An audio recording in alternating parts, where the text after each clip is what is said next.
I think in life, if there are 10 people in your world who really care how you are, you're probably living ethically and you've probably invested wisely in relationships. Like my sister cares how I am, you know?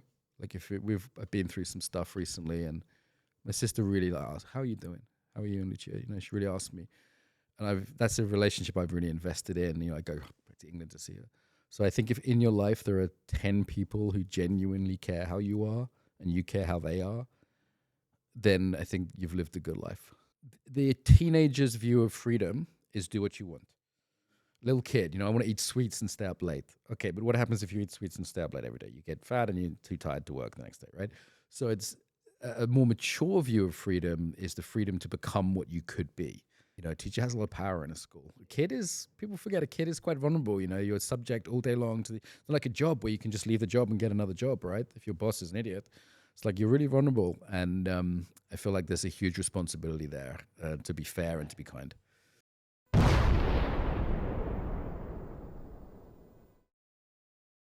Hello, Mark. Nice to see you again. You too. And to say it for the audience, first podcast in English. Not my first, but first in the ZaLife Podcast. My Slovenian's pretty basic so far, but I'm learning. But yeah, we're going to have to be English today. Cool. So why did you say yes to the podcast? I liked you. I met you and I thought, you seem genuine, seem interesting. And I'm also a massive podcast slut. So any invite I get, I do. And also I'm still like making friends and connections in Slovenia. So I thought, it might be a nice way to, connect with some Slovenians. So. Cool. Thanks. And for the people that don't know Mark Walsh, who is Mark Walsh? Good question. I feel like with this question, you could answer it by like what you do or who you're in relation to. Yeah. Either way you go, or you can say it all. It's a tricky question. I mean, like most guys, I think I've spent most of my life defining myself by what I do, which is help people stay sane, help people get in their bodies, this area of embodiment. And I think there's some limitations to that. I think particularly as men, we're like, what do I do? That becomes an obsession. Now I become middle-aged. It's like, there's more to it than that. I've lived in countries where if you ask someone who they are, they start telling you about their family, their relationships, their partner, their whole role in a community. I think maybe that's missing from a lot of modern life, particularly someone like me who's moved abroad, lives abroad. So it's harder to answer than someone in, my friends in Ethiopia when I live there. They tell you all about their tribe and their people. So it's actually a pretty deep question. Who are you? A question I've been interested in most of my life is probably how are you? Which is also, it's a way deeper question than people think. We ask it every day and people say, fine, dobra, like I'm fine, I'm good. But actually, what is the manner of your being? So how do you construct who you are? Because who you are is something which is held together by your body, your posture, your consciousness, your movement, all these things. That's why I study. And it's also a more practical question. Like you can change how you are, right? There's different ways to do that, some of which I'd recommend and some of which I wouldn't. But how do you change who you are? So I like the practicality of the question, how you are, like how you change your state, and ultimately like what the Greeks would call, how do you change your character? How do you develop yourself as a person? That's what I've been most interested in my whole life, all the different ways to do that, from martial arts to more Western ways, meditation, all different praxis, they would call them, or the different practices one does to change who one is ultimately. We may have a model that you can't change who you are. I think on some level that's true. Like I saw a picture of me as a little kid the other day, and it was like, that's Mark Walsh. Like I could just tell he had the same attitude, let's say the same like soul, you know what I mean? Yeah. But he hadn't done 25 years of Aikido. He hadn't traveled, he hadn't worked in Ukraine. Like the stuff that I've done that's formed me, some of which was just trauma, some of which is culture, living in a country will form you. My English friends say I'm getting more Balkan now after having been in Slovenia and Croatia for a year and a bit. Can't imagine it. You swim in a certain, my humor's getting darker. You swim in a certain water and some of it's conscious, right? Like you can actually choose to do a yoga practice or go to church or whatever you want to do. And that's interesting to me. And business-wise? So I train coaches. So my specialism is something called embodied coaching. So you think of life coaching, how you help, you can talk to people, ask them questions, help them meet goals. I think it's super useful for everyone to have a coach at some point in their life, like if you want to improve your life. And there's lots of ways to do that. I've niched down in this area of what's called embodied coaching. So it's not so much like the athletic sense of the body. It's not like fitness. It's more how we work with posture, breathing, movement, mindfulness, this kind of area to develop ourselves as people. And now with kind of AI and ChatGPT, it's interesting because it's sort of the stuff that AI can't do, right? The AI can ask you the clever questions, but does it have the human presence? Does it have the embodied self? So yeah, that's been my life. Coaching people, training coaches. I've done a lot of work in business with that, like leadership, stress management. And I've also, at the same time, done more like the sharp end. So I started a charity in Ukraine around trauma work. I've worked in multiple war zones and advising to NGOs and that kind of thing as well. Already since the war began? Or? Yeah, so I mean, the first time was 10 years ago. I've been to Ukraine maybe 20 plus times. I was married to a Ukrainian. We're still friends, she's cool. And so I had a lot of links in Ukraine when the kind of full-scale war started. Yeah. I mean, I was on the ground on kind of week 3. You know, we did most of the training from a bomb shelter. Yeah. So I was doing trainings around trauma education and how to cope with, like, you know, intense stress and how to deal with trauma, because I knew that would be a problem, because I could see, okay, this is going to be going on for a while. And just trained a whole bunch of local coaches, therapists, yoga teachers, even nuns. Had some nuns training with me. They were cool. They inspired me a lot.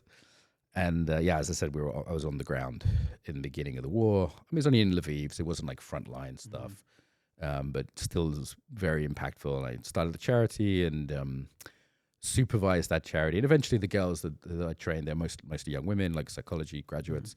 They've done really well. I'm really proud of them. Now they're working for like big NGOs and big organizations now. And I still pick up the phone and help them out from time to time, but it's generally not my like day-to-day work. Got it. Nice. Didn't expect that. Yeah, it adds an edge, right? Like don't know much about, right? We met at the Yes event, the business club in Mokrice. We had a chat. I think we think that's why you're here, like you said before, and I was looking forward to this conversation to get to know you better and mostly get out of you your experiences. Like, why did you go in embodiment coaching? What pushed you that way? I mean, meeting you is a good example of what embodiment is, right? It's like, I'm at an event, there's lots of different people. I think you were with your partner, and I was just like, these guys seem nice. They're giving off, the kids would call it vibe, you know? Aura, they call it as well. There's always like all these names that people have for a chemistry if it's in a romantic context. So we have a common sense understanding that to get to know someone is an embodied thing. Having dinner with someone, you know, romantically, dancing with someone, whatever it is, you know, fighting someone, these are embodied things. So when I met you and your partner, I was just, I felt sense, like I like these people, I want to get to know them, you know, they seem authentic. And so that was the beginning of it with us. But then specifically in my own life, everyone in my family is crazy. Like my family's like deep, the sound guy's laughing, it's like deeply mentally ill, my family, like crazy people. Soldiers, my mom was a nun, so like people who are really interested in psychological stuff, a lot of teachers. And I got interested in psychology, but what I realized was like you can't really just learn that from a book or from the internet now, it would be, right?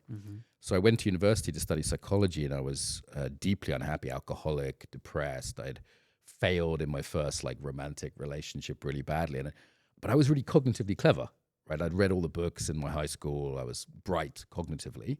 And I thought, well, what's going on here? I'm so clever, but I'm failing really badly in so many areas of life. I could see I wasn't doing very well, just about, you know, managing not to get kicked out of university. And I thought, okay, well, there must be something else other than what we could call like intellectual learning, cognitive learning. And this is really the story of our culture, that our Western culture is hyper-intellectual, but it's forgotten a lot of wisdom, community-based practices, embodied practices that maybe the Greeks had, the samurai had, but we don't have so much in our culture. And luckily, I walked into an Aikido dojo, an Aikido school. In UK? In the university, yeah. So they were British guys, but doing quite traditional style Japanese. At Leeds, in the north of England.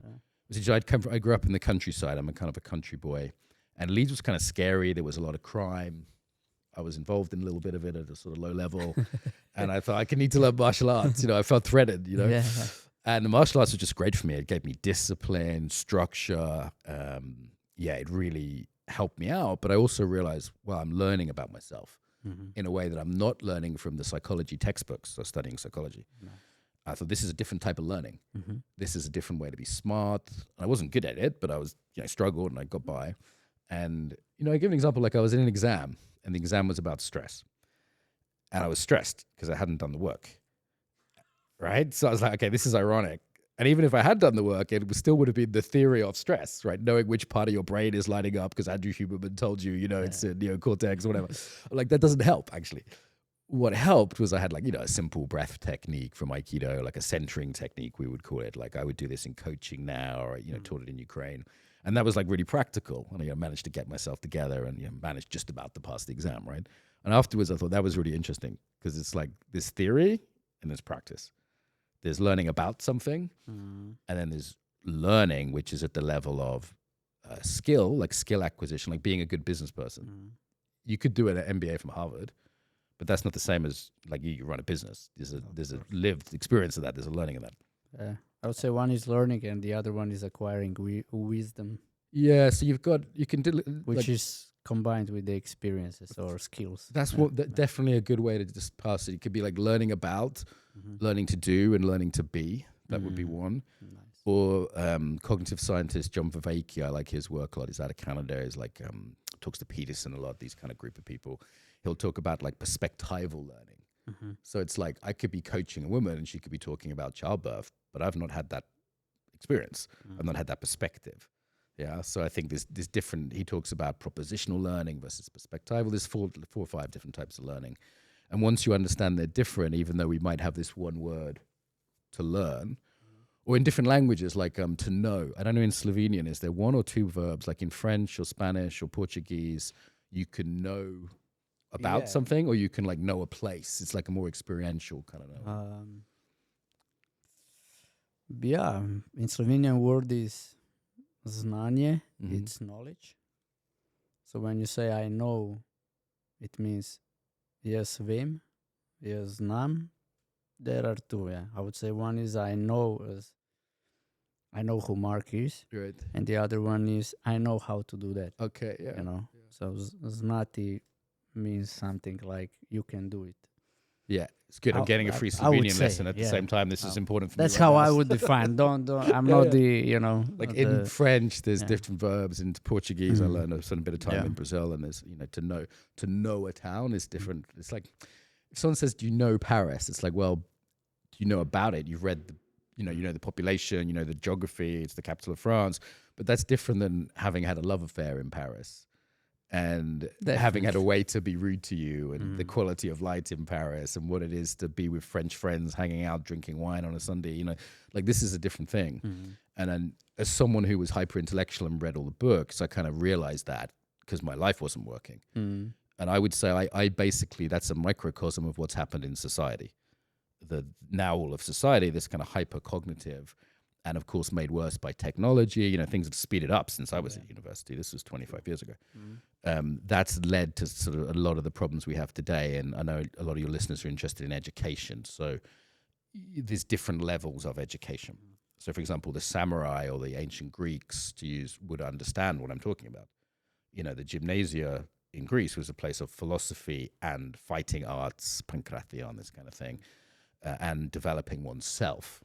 And the same with the samurai. Like if you were studying Aikido, or previous to that, it was Aikijutsu or sword work, you weren't studying how to use a sword. Like they didn't really need to do that actually after a certain point, but you were studying character, you were developing yourself. I mean, some modern movements like the Scouts would kind of have this a little bit as a sort of modern idea, So I think this creates a sort of a more holism in what we regard as education. And as you say, wisdom is not being clever. Cool point. Gymnasiums should do that now, back Greek style. So well, we've split, right? Learning philosophy and some martial arts or developing. But I think this is lacking all over because there is a perception that if you train martial arts, you will become this idiot who will fight on the street all the time. Usually the opposite. Certainly, obviously, there's different martial arts, right? I've studied a few. There's some great but Aikido I think here. in most gyms there is a rule: you do not take outside unless you are being attacked, and it's a self-defense. But you don't provoke fights. You try to de-escalate them, and definitely not use the skills randomly. No, it would be considered unethical, and it's an ethical education, essentially. You know, the founder of karate said, if you use this once in your life, it's bad luck. If you use it twice, you're sick. You know, unless, of course, you're a policeman or a bouncer. You know, there's people who work. Yeah, I know. You know, but I'm not. I live in Ljubljana. I'm not worried about getting into a fight. Like, I don't go to bars late at night. I'm not causing trouble. That's yeah. It's of like course, I live in a nice you place. don't look for situation where that would be. Right. It's and also it's how you give off. You know, like I worked in the slums of Brazil, which were very dangerous. But here's the thing, you know, it's how you carry yourself. I definitely agree. Yeah, that makes a big difference. And Because it's I also traveled the Yeah. world a bit, mostly Europe.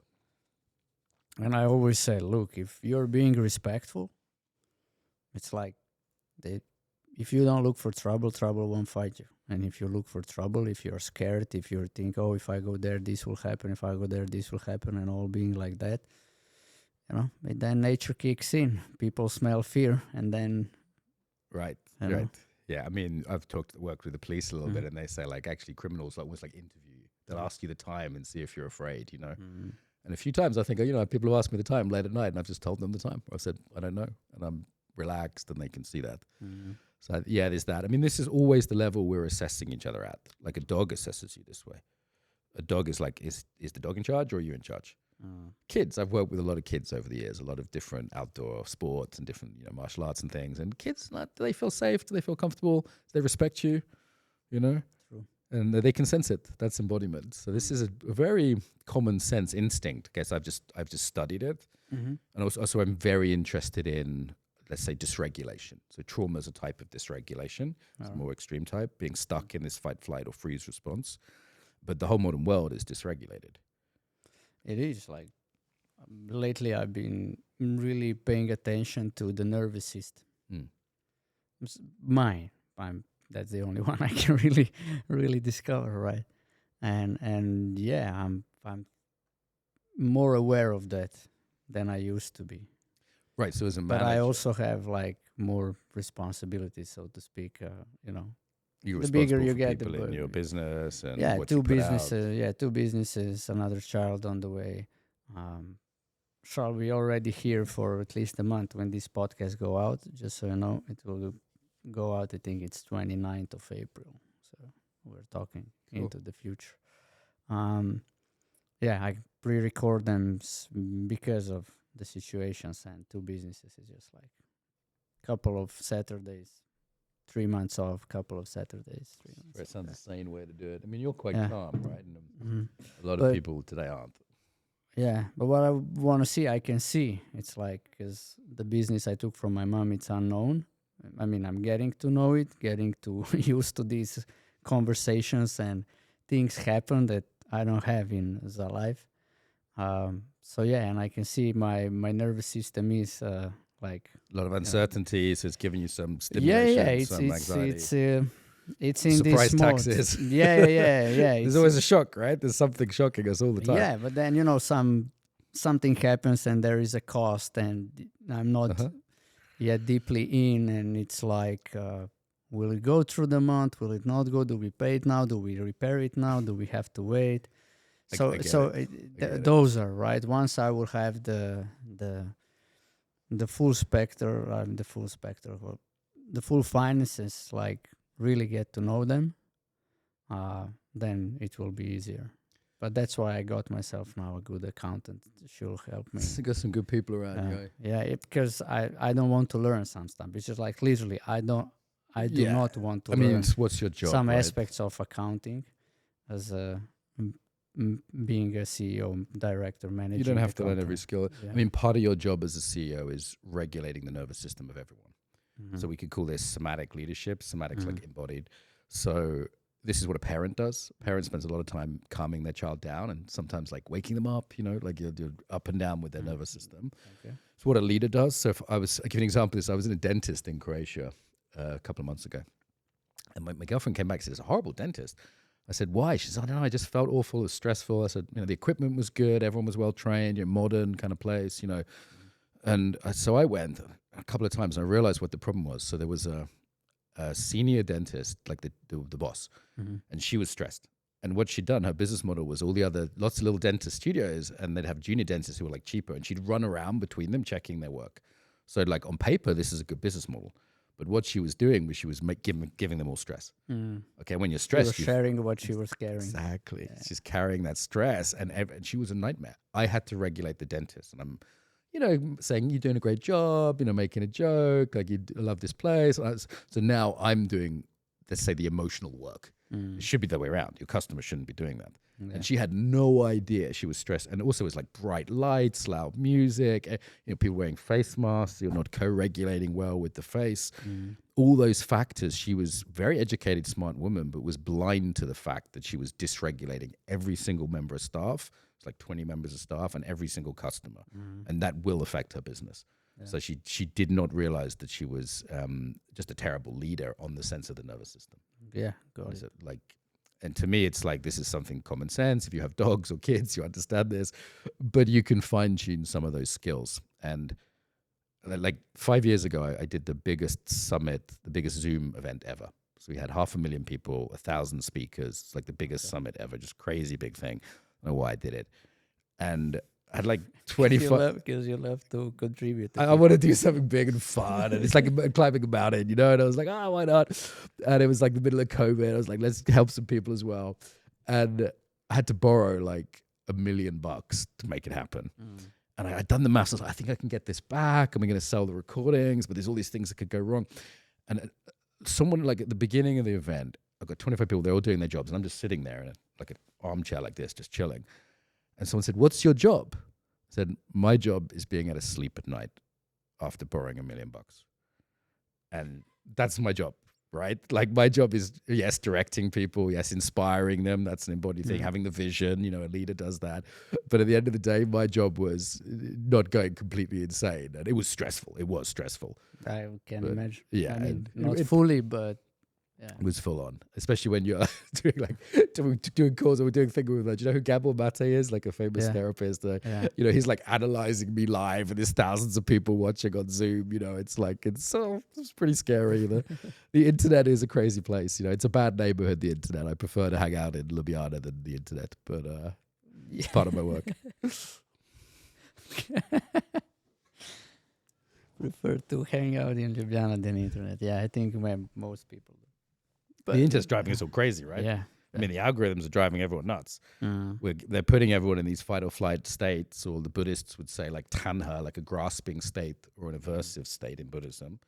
From a Christian perspective, we could say they're encouraging sin, whether it's gluttony or lust or, these. But yeah, in a way that is true.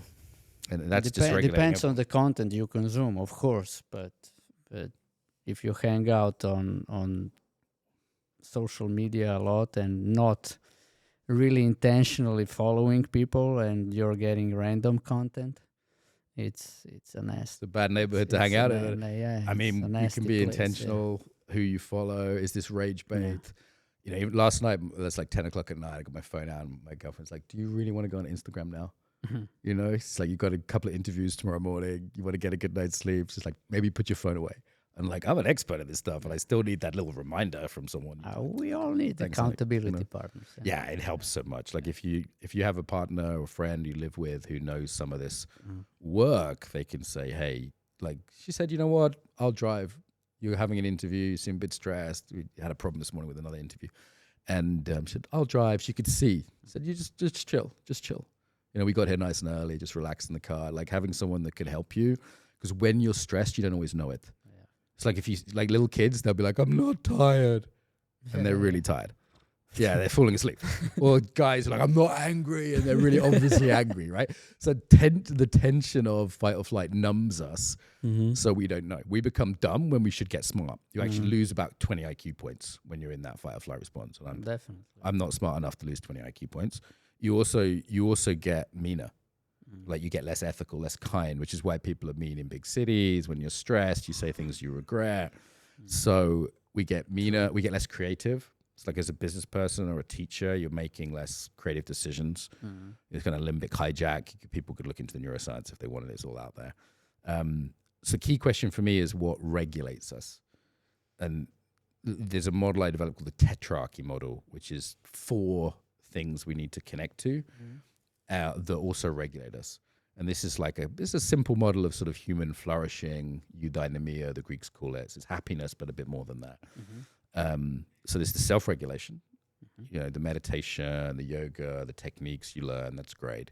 But actually the biggest regulation is co-regulation for human beings, right? So this is like, are we in community? Do people recognize us? Do we have a sense of belonging?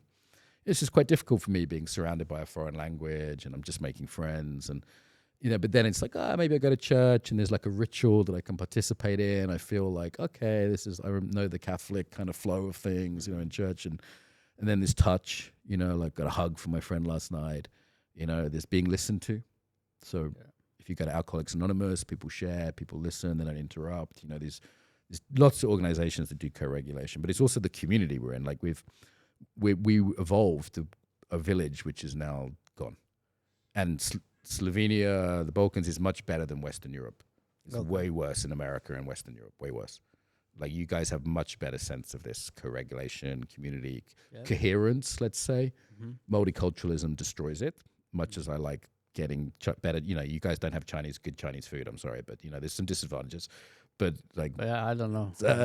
But my girlfriend maybe speaks Chinese. Maybe some people won't agree, but I don't. Well, people can recommend good Chinese in the comments. My girlfriend lives in China, and she says, but multiculturalism, the food issue is a side issue. Yeah, it's a side issue. The key thing is there a coherence, right? And the last 2 types of regulation, just to complete one, is we could say so. There's self-regulation, co-regulation, eco-regulation. So this means being around nature, being around beauty. We're in a warehouse right now. It's not so beautiful. If we spent like 2 days in here, I'd be like, but it's like I live by the river. I go for a walk. This is a beautiful city. The architecture's great. There's beautiful churches. It's just a wonderful place to live compared to a lot of the Western world. The beauty of this city is it's something tourists from around the world come for, and the countryside too, of course. And then theoregulation, which is, are we connected to some kind of higher power? Some kind of deeper sense of meaning, spirituality. Obviously, this is quite personal. Not everybody has a word for it in the same way. But we need that. And actually, modernity is the period of history we're in, has essentially killed all of these 4 things. And from the 16th century, they've all been getting worse in terms of being split from community, being split from God. Nietzsche, God is dead. This sort of, what do we do in this wasteland of materialism where there's only stuff? Consumerism, this isn't relational, this isn't deeply connected. We could spend a long time on that. If people want, I can go into it. But the key thing is we're stripped of all these types of deep connection and regulation. And I think we just hit a tipping point. This idea like tipping point, it's like the point where it's too much. Like you could carry maybe 60 kilos, but at 70 kilos, eventually your back would break or you'd fall down, right? Not quite here in Slovenia. I don't think so. Not yet. Not yet. Not yet. You're on the right side of it, which is why I live here, right? Like, there's a couple of reasons, but that's potentially we'll see. But I think you will get there soon, unfortunately. And the Western Europe and North America is everyone's crazy now. I grew up in a crazy family. I'm like a hipster with mental illness. I was into it before it was cool. And it's like now the level of mental illness, the level of just daily stress, the level of all the illnesses that come with that, everyone's collapsing. And it's like, it's a breath of fresh air when you get to Ljubljana airport and it's a bit saner. You can see the eco-regulation of the mountains. People are a bit calmer. But it's coming here too. It's not far behind. I don't know. We are 2 to 5 years behind. Depends on what stuff. Because you said that, right? And the topic here is also the school systems. It's like, what do you see is missing or lacking, and what is good in school systems like you have in Britain, and I can then compare to how is it in Slovenia, so we can have this conversation. Sure. Because I would say everything you said so far about these 4 regulations: self-regulation, co-regulation, eco, and theo. Yeah. It's deeply missing in schools from young age. We are not taught that, right? Yeah, I mean, So how can then you get to the age of 25, you finish university. Some people go straight to work and keep on marching. The same thing. Some people develop mental and that kind of disease issues, and some people are trying to find their way, but they're saying, "Oh, don't go there. They will wash your brain. That's dangerous." Aikido, you're training martial arts. Oh, go away. You're dangerous. Stuff like that. And it can isolate you, like you said. It's been a huge isolation. So what do you see in Britain that it's good in schools? Like it helps young people to develop, and what is missing? Where are the crucial mistakes that school systems are doing? Yeah. Okay. So, I mean, I can't speak to Slovenia too much. I mean, other than I see a lot of little kids here that look quite happy. So something that out in nature, I see these groups of kids that look very happy compared to the UK. All right. So that's something positive. My partner and I are thinking about having kids, and we're deciding whether to stay here or go back to England or Italy. She's Italian. And when we see the little kids walking around Ljubljana, we're like, man, they look happy. So something's being positive, Okay, cool. That's cool to say. Something positive, the national, I would say most people don't think the school they may not know what they've got. The problem, Yeah. the thing is, you've got a lot here that people, unless they've lived in a big city in Western Europe, they maybe don't know. We never appreciate what we have at home. And I mean, I've worked in every city, every capital city in Europe, except the Vatican. They wouldn't let me work there. We had to work with the priests outside. But I pretty much worked in every capital city. I think I haven't worked in Albania. That's it. And Ljubljana is my favorite, right? There's a reason I choose to live here. It's got something, and people just might not know that if they're here. They might take it for granted. You don't see what's in front of your nose. Yeah, they'll notice it when it's gone, which is something to avoid. Maybe we'll talk about later. So, school system, British school system, a lot of testing, I'd say it's hypercognitive in this way. So this materialistic paradigm is essentially a machine paradigm. It's a good book by a British author called Against the Machine. And there's a sense of being in a machine where everything's measured, systematized, standardized. But the real parts of being a human being, you can't measure. It's like you didn't get together with your partner because of the numbers on an Excel spreadsheet, No. Hopefully not. She didn't tick off all the 7 right boxes. boxes. I mean, that's why internet dating's hard, right? Because you have to meet people and you're like, oh, there's totally different chemistry, right? It's not this. You can't do that logically. That's not what makes the human being alive. So I think our school system in the UK is too mechanistic, too measured, and there's a lot of stress on my niece and nephew who are in the school system at different ages. So I think in that sense, it's a problem. I've worked with I used to work in what's called outdoor education. And in the UK, by law, every school has to take the kids when they're 10 or 11 for a week into the forest. They do archery and climbing. And so I used to work at these centers for some years. And so I've worked with probably about 30,000 children. And I've worked with almost every school in the UK, from the ones like princes go to the ones that are super hardcore ghetto. The kids have knives, inner cities. I've seen the whole spectrum. And I think some of the more old-fashioned, Harry Potter British schools, they're actually quite beautiful. They've a lot of care, small class sizes. They do a lot of activities with the kids. I think the best schools I've seen is the ones that balance the sort of conservative boundaries with a little bit of open-mindedness and not too boarding school uptight, because a lot of the kids from a lot of our leadership class in England are essentially traumatized. They have attachment disorders from going to these schools too young. Yeah. So people send them away from the family. Right, and they're losing that attachment to the mother and the father. So that's the problem. But you can think of schools I think of society. If it's too rigid, if it's too tight, too conservative, that causes problems. It's over-boundaried. But if it's too loose, I worked in a school in Northern California, and it was very relaxed, kind of hippie, very open. Or I worked at a Buddhist festival with all these Buddhist kids, and you think, oh, they'd be really happy. Miserable. Because the parents were too open, too permissive, too allowing. Yeah. So it's kind of it was not, even though it looks great, it looks like freedom, full freedom. the missing part is safety. Right. People don't feel safe, and when you don't Kids feel need safe, structure, boundaries, rules. yeah. You go to Alcoholics Anonymous, it's 12 rules, 12 traditions. You go to Catholic Church, there's structures, there's boundaries. Do this, don't do that. We could be, and I think this is a good society. It's a good embodiment wise. It's like yes and no, yin and yang, open, close, like a good martial art. We'll have both of these. The best schools I worked with, they had this conservative structure combined with some open-mindedness, some liberality. And the key one was just also that the teachers cared about the kids. You know, I went to some schools where like that wasn't there. And when there was that humanness, that care, like the first thing would happen, all these schools would come to our activity centers in the forest, a long way from London and Birmingham. So they'd have a long drive. They'd get there for dinner time. And the good schools, the kids ate first. And the bad schools, the teachers would go to the front of the line to get food. And as soon as I saw that, I knew how my week would be. Because I'd say, this one, the teachers are in service. They put the kids first. This one, the teachers are eating first. That's, you know, they're not in service. So that was my immediate like red flag or green flag when I met a new school. You said that.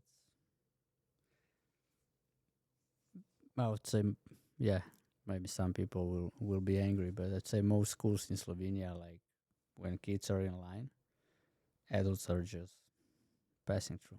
Right, yeah, at the front. Passing like, by that's the sign, in front, it's like it's a pay of respect to the elders that, yeah. you know, when teacher comes, she can go immediately to the front of the line, get the lunch and move on. She's, so to speak, you know, they're busier, they have more to do. And when I was young, that in a way that sounds logical because there's something about respect and hierarchy, which is a good thing. This idea that we're all equal and children are equal to adults is just complete bullshit.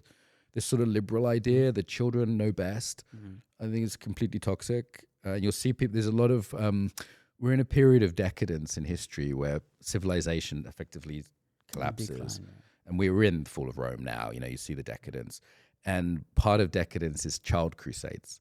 So this is a historical thing that you'll see like Greta Thunberg, the children will be put forward. So instead of saying elders have wisdom, it's the children have wisdom, right? And it's like, well, that's not true either, right? So the beautiful thing about Western society is it manages two lines. So they're Christian and Greco-Roman.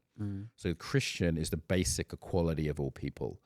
So whether you're, this is like socialism has the same thing, right? So even if you're not officially Christian, we all believe it's like, you know what, we're all human beings, right? Doesn't matter if you're rich or poor, you know. That's not every culture. We're made in the image of God. There's a reason that's quite unusual. It's not the case in a lot of societies. But we also have like Greco-Roman arete, which is like excellence. So we believe in a meritocracy. So if you go too level, it's like too communist, too socialist. There's no excellence. And if you go too much excellence, it's like too right-leaning, too brutal. It's too hierarchical. It's not fair. So generally, this principle of equality and excellence in balance, like that's often a key thing in schools, in organizations. You know, it's like you can have a hierarchy of black belts in martial arts, but there's still some like ethical things for everyone. So we are all on the same path, but as human beings, yes, but in terms of skill, no. Yeah, you remind me of one coach. I used to train dancing and hip hop, and we were preparing for an event. I think it was the concert of a rock band in Slovenia called Siddhartha. And when we came there all together, all the dancers together, he said, "Look, here we are all equal, like we all have the same rights, but we are not all worthy the same in manners of like there are better dancers and there are not so good dancers. You know, it's not like bad dancers, but excellent and let's say better." And I really like it because he set the tone straightforward, and we know who are we know who are the better, and the other ones are backup. It doesn't make you a worse human being either. And you don't. Yeah, it's like you everybody appreciates it. It doesn't make you better or worse. It just means in this topic, I listen to you. Yeah, right. Yeah. So exactly, and that gives safe environment immediately. Like I didn't see anybody go like, "Oh, he did that." Like people know that they are better. They did, I don't know, 100 shows a year, and this is your first one. Right, it's clear. You cannot It's be clear. in the front, not now, but you can improve through time, and after 10 years. You know, I teach all yeah. around the world workshops, but also have students from 40 or 50 countries generally training with me on Zoom. And it's really interesting, you know, like, for example, students from the United States will just unmute on Zoom and give me their opinion, even if there's 200 people in the seminar. They'll just be like, because they have this strong sense of like equality and I get to speak and my opinion matters. And Japanese students would never do that. Not in a How do you million manage years. that? Huh? How do you manage I mute them and I tell them, you're not an American now, stop it. Right? I just, I mean, I do because it's like, look, I explained to them this, what I explained to you, right? I say, listen, there's a hierarchy. And I mean, a big problem is sort of growing narcissism levels. So getting people teachable and coachable is really hard now. And we have a whole Western process for that in our society is courses. very, I would say, narcissistic. Western society is narcissistic because I'm the boss of me. I mean, if you take God out of the middle of society, or higher power if you prefer, you know, if you're less religious, what do you put in the middle?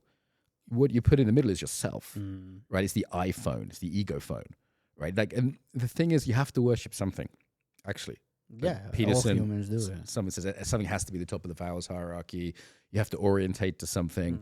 And what is Western society oriented? I mean, romantic love. I mean, that's a lot of pressure to put on your partner. You know, they can't substitute for God or for the I don't community. know, what's the rate of divorce in 50%. That's pretty high. Slovenia is 30. Okay, 30 that to also goes 35, up when it just becomes an individual thing, right? If the community isn't supporting the marriage, if the center of the marriage isn't we like each other, okay, it should be like a shared commitment to something spiritual. This is why people got married in church. They didn't get married, you know, and the whole community is holding that. So without that, if the other piece that people put in the middle in modernity is just pleasure, hedonism. Of course. And that's why I want to do what I want to do and I want to have fun. And it's like, okay, great. It's good to have pleasure in life, right? I like to eat good food, you know, make love is good, you know, but that can't be your God. And what happens if you try and make it your God is you become an addict and then it's just death, despair. And, you know, I'm doomed to fail. I've been there. I've been an doomed addict. to It's not fail, fun. You're Gollum. Yeah. You know, Gollum is the junk. My precious. He's the embodiment of a junkie, basically. He's very well acted. As someone that's in long-term sobriety, I look at him and go, I used to be like that. These young people I was around last night were like that. They were, you know, I was in a 12-step meeting and some people still have that feeling, you know, and then over time it heals, you know. But this is just dopamine stuff as well. It's neuroscience. You just get addicted to chase pleasure. You end up in hell, basically. How the school system actually help that? Because I think it does big time, or it kind of manage you to go into that way. Yeah, I mean, if it's just orientating to individual competition, I mean, if there isn't often we're just sitting in rows in school, so there isn't a real physical education. So traditionally in British schools, they were very interested in character development. So there's this saying that the Battle of Waterloo, you know, this great British victory in many countries, but including Britain against Napoleon, they said the Battle of Waterloo was won on the playing fields of Eton. So Eton was one of the top schools, still is. The playing fields is like where they did sports. So all the officers developed their capacities in sports. So the United Kingdom invented most modern sports, so like rugby, football, cricket, most of the global sports. And they were invented for character development. Football was invented in Cambridge, for example, right? So they were developed as character development. So they were games, but they were also in this like martial arts model. Now we've lost that with sports, which is a shame. Sports have become entertainment, and most footballers aren't a model of character development, I would say. Of course. But that was the original intention Except in the top, British school I would system. say top. Some are, like Messi or someone you might look at and go, wow, Ronaldo, this guy's disciplined, he's got something, right? I mean, we respect athletes. But from new generation, I don't know, if quickly touch that. Who is Messi, Ronaldo now 20 years old? I'm not so up to date on that. Yeah, but I'm I don't know. I mean, Slovenia has a wonderful sporting tradition. Yeah, it does. I know a couple of Olympic athletes here. It's like you could meet them in the supermarket in Slovenia. No, you I guys mean, do in very well. Slovenia, it's like we are not crazy about that. Luka Doncic, the basketball player. I think he can go wherever in Slovenia, and he won't be like super stuff. Yeah, it's like that people would go madly to him, because he goes to the beach of Croatia every year. I think even to the same bar that we go, because Ursha's family has a house on that island, and that's where we go, and it's just what it is. And he can sit at the table, and I don't know, maybe 5 kids will come to him, but mainly he's just It's pretty chill. Yeah. I mean, he knows how to tap the ball well and how to throw it to the basket. I would say it's not that super skilled. Right. I mean, it is super skill in that field, but it's not like he's saving the planet, you know. Sure. At the end of it. So yeah, but not to. Some people would say, "Oh, you're putting it down." It's not to put it down, but it's just that's his super skill. Right. And then There's next to him is sitting a really good businessman, and next to that is sitting a really good teacher, you know. So, and I think most athletes, most people who are successful get that they're successful at that area, but that doesn't and put sometimes them on the pedestal. they can be of- obsessive as well in a way, which Yeah, is well, super that's- unhealthy in yeah, other yeah. areas. You know, they've sacrificed a lot. Mm. Sometimes I think we can respect what it took to get them there, like discipline or whatever it is. You know, and you'll see this with podcasts actually. Like at the moment, all podcasts is either like we have a trust problem in society. We don't know who to respect. So, but sometimes it's the old things, like a Harvard professor, Oxford professor says, you know, or it's Navy SEAL says, you know, because we kind of respect, like, okay, they've done something, an Olympic athlete. They went through some difficulty. Like modern world is almost too soft in a way. So when we respect people that have been through some war or some Olympic training or something like this, right? Yeah. So I think this is a very interesting phenomena at the moment. We're not quite sure who to trust in society. We don't really trust the old institutions anymore. Like there's a war going on in British media between the mainstream media and like the podcast media at the moment. Of course. Total war because they I want mean, control. in Slovenia, it started. Same thing? I think it started now with this political campaign because politicians are now going to the podcast. And the biggest one in Slovenia, Idea had just like a debate between the former prime minister and the now prime minister, the active one. So yeah, I love this time. I mean, like we have a podcast that's had like 3 million downloads, right? It's about embodiment and coaching. It's quite specialist, but I've done it for 7 years. And I get to speak to some really cool people. And I'm just some random guy who grew up in a farm village, who went to a normal university. I've done a few interesting things, but I'm not been drunk back in the days, did a keto for 25 years. You know, I mean, some interesting stuff, but I mean, I'm not like I'm not, you know, famous. I'm not a big millionaire, Elon Musk or something, right? And it's like, but I get to speak to the coolest people, right? And I just had a guy called Jonathan Peugeot on the podcast. He's a Canadian philosopher, I saw. very nice guy, very cool, very wise. And it was like 90 minutes. It's such an honor. I just felt so honored, and like 30,000 people have listened to it now. And I'm like, God, I'm like making jokes, just being an idiot. And I'm like, now looking back, I shouldn't have said that. But it's like, what a time. Yeah. I mean, modern times are really, I call it, we're in late modernity. Sometimes it's called post-modernity, late modernity, I prefer. It's the best and worst time ever to be alive. And you have to hold both. So it's amazing with the technology, and we're not starving, and there's no war. Most of the, you know, here at least now. Most of the power, at least. Like things are great, right? Like I'm not going to starve today. Like, you know, whether my business does badly or great, I'm still going to be okay, you know? There's modern dentistry, even if the dentist's stressed, you know? And then, but on the other hand, we live in the time with the least meaning. This is called the meaning crisis. We live in a time of spiritual bankruptcy, of decadence. From a Christian model, it's, you know, many of the world's leaders are frankly demonic at this point. You know, it's very scary, some of the things that are happening. So it's sort of psycho-spiritually the worst time ever.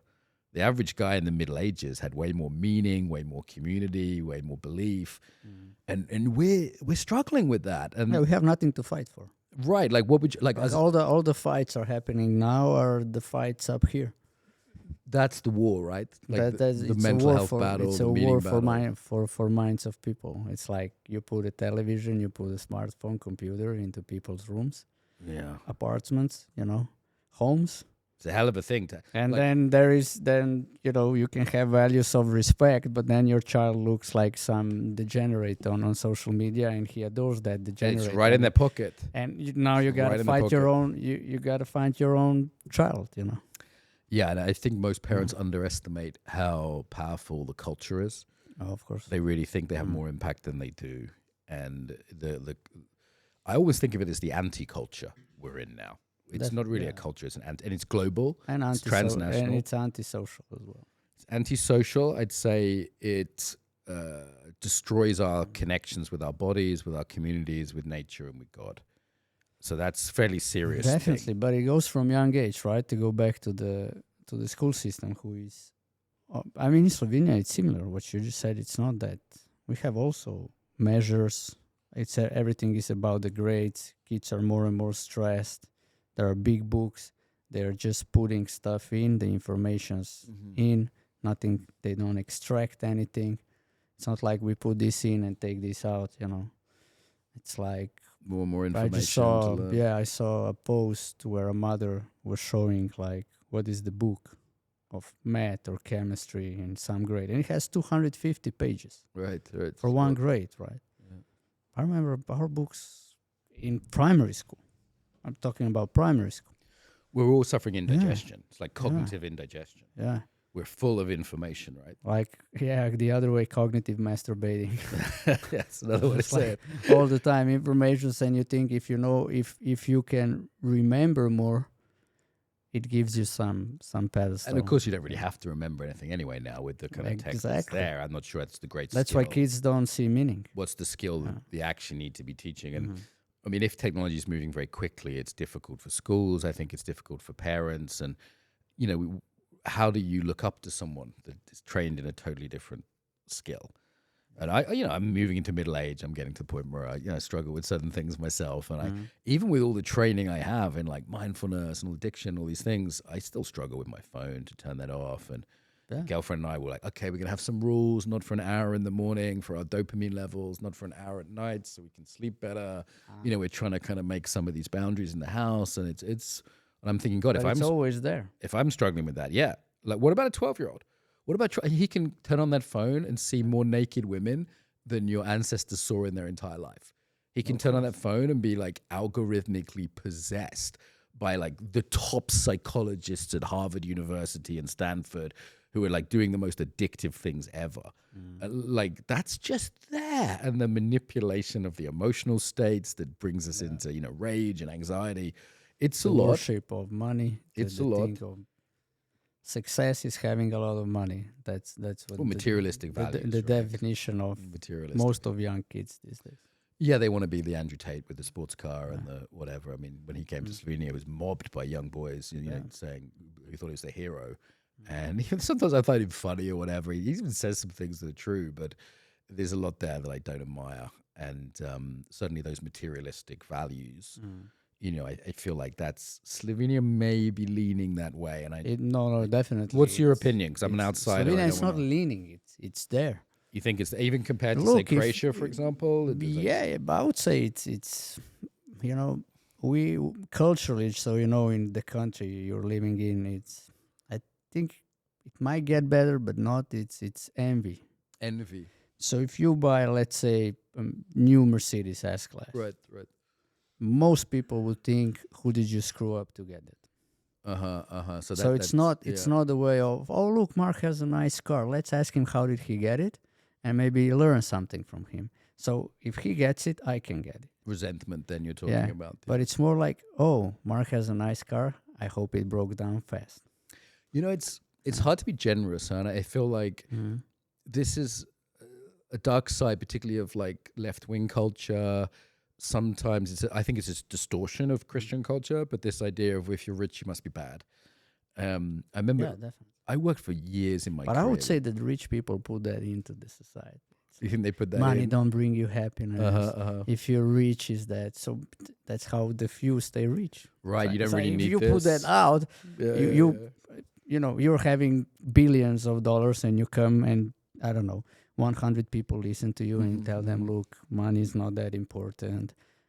I have rich friends. Most of them are, degenerates. And then it's what do you sign up people to, you put the narrative. There's some truth look, in that. It's bad. But on the back end, you can go to your friends and say, look, I have 100 people less to worry about.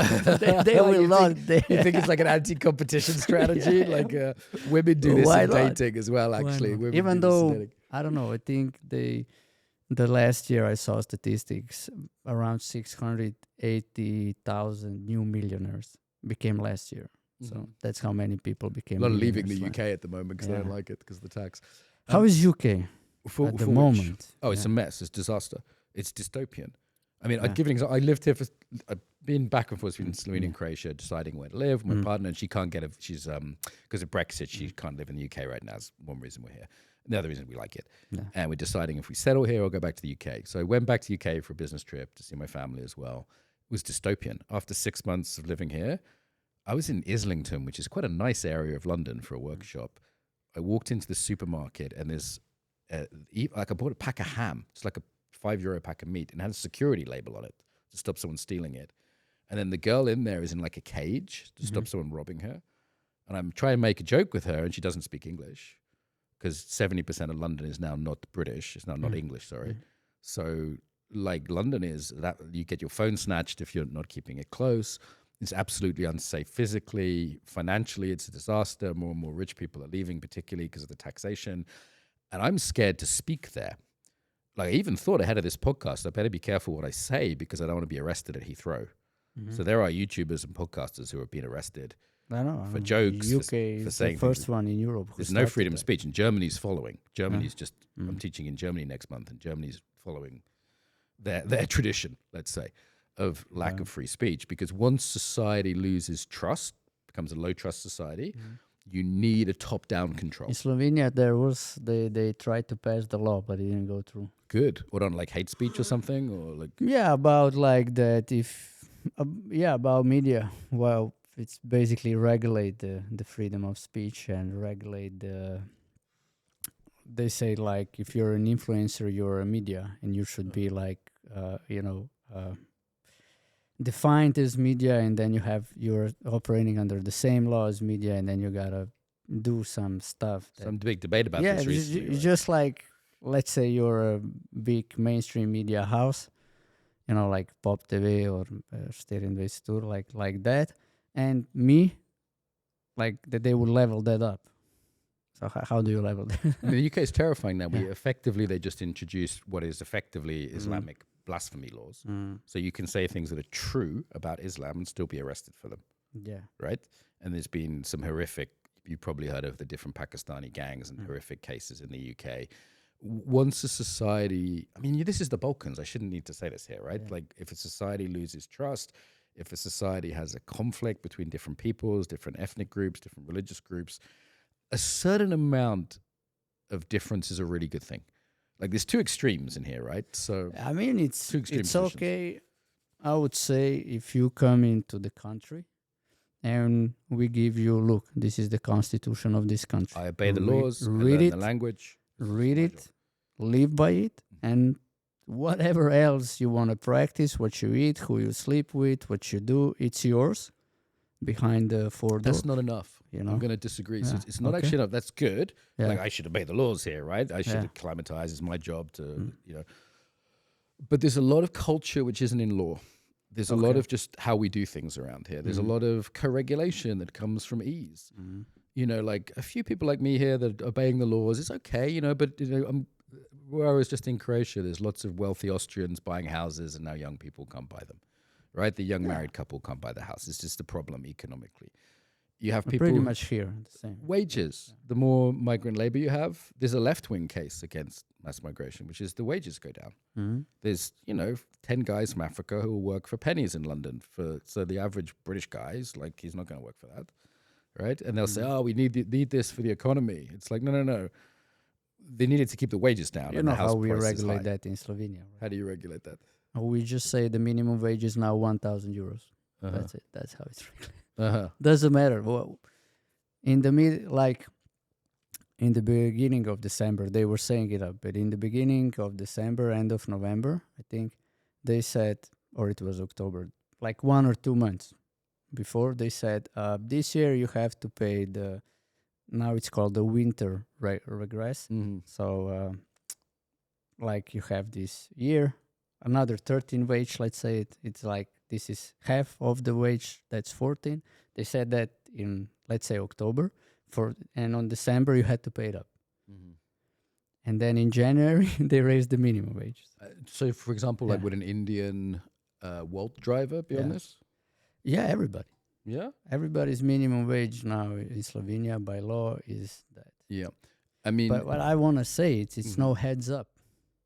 heads up. No heads up. I say you Sorry. heads up means they don't say to businesses next year. Oh, I see. Yeah, you need warning as a business for sure. No, You need there is no warning. warning. Yeah, You yeah, just say this is as a it now. business owner, you Yeah. need warning. So to tell you practically, so we know the wage usually goes up, right? And my mom was then being alive. We calculated we raised prices for 6%. Sure. Then they put minimum wage up for 16%. Yeah. Effectively for businesses that calculated it's around 11.7%. Listen, like, I'm going to interrupt because I get it. You're a business owner, right? Yeah. And for you, this is important. I'm talking about something much bigger. There's the I get you. economic Yeah. concern, but then there's also, and that's important, that businesses have noticed, workers are paid fairly. I'm asking, do you want to keep your country? Exactly. Do you want Slovenia to be a country? Because London is not London now. Okay. And I think Yeah, that's sad. I got it. Sorry. Yeah. Right, like Yeah, that's cool. that's Yeah, the yeah, level. you I think I corrected want me to. back, I yeah. just want to warn people here. Yeah. Okay, you've got a beautiful country, and there's a coherence to it. Yeah. And I say this as someone who's a foreigner living here, right? Yeah, I was I like, got be it. I careful. got you now. Be so careful. I want to tell people in Slovenia. Mhm. Be so careful. We don't have to hate anyone. We don't have to be racist. We don't have to be mean to anyone. It's like borders are a good thing. A lot of the conversation in, let's call it liberal modernity, and this is all of modernity, we're all liberal in this sense, right? Not just left wing, but is about borders. Are borders allowed? Borders around sexuality, borders around behavior, borders around the country. That's why a lot of the arguments coming out of America about the wall, or, these kind of things. We need a healthy, it's like a organism. A cell has a border, and it has some holes, has some things that come in and out, and that's healthy. Like your home has a wall. You don't let everyone in your home. You might have, you came to my house as a guest, it's fine, but if I tell you to But leave, you need open to the leave. door. I open the door, and I can tell you to leave, and you have to behave in my house a certain. He didn't steal anything, so Yeah. so Not it's that like you know. we need to reestablish this idea of borders. Yeah. And what liberal modernity does is break down border after border after border. Yeah. And this includes in people's behavior, in sexuality, in all these areas. And there's an idea in philosophy called Chesterton's fence, which is if you find a fence in the countryside, you don't break it down because you don't know why it's there. And it might be a bull that's being kept in or whatever, right? And what we've done is over the last few hundred years, we've broken down a lot of fences. And Slovenia, I think, is, following this trend. And I'd say the good thing about you guys is you can look to the West and go, do we want to do that? Do you want it to be like London in One of the main issues in 1 week, Yeah. which will be decided to where we In the go election. next. Yeah, the election. Yeah. Where we go. And here's the thing: people want to be kind, right? We have this natural instinct to love everyone, and we're all Christians, we're human. Yeah. That's my interpretation or my observation is that I would say 95% of Slovenians just want to live in peace, Yes. work well, so that they can provide for their families, they can enjoy life here and there. But mainly I would say most of Slovenians enjoy working. We see there is a sense of fulfillment in that, which is for every human being.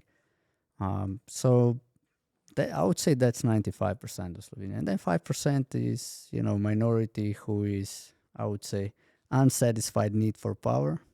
Okay. And they gotta be loud about it this or that way. And What would you say is a national flaw? So I have a pretty positive experience with Slovenians, Slovenia good is fine. Slovenian friends, It's okay, students. yeah. Like I've been very accepted here. Have a nice priest, have a nice martial arts club. Yeah. What would you say is like a kind of national flaw that is a risk for Slovenia, like a weakness or?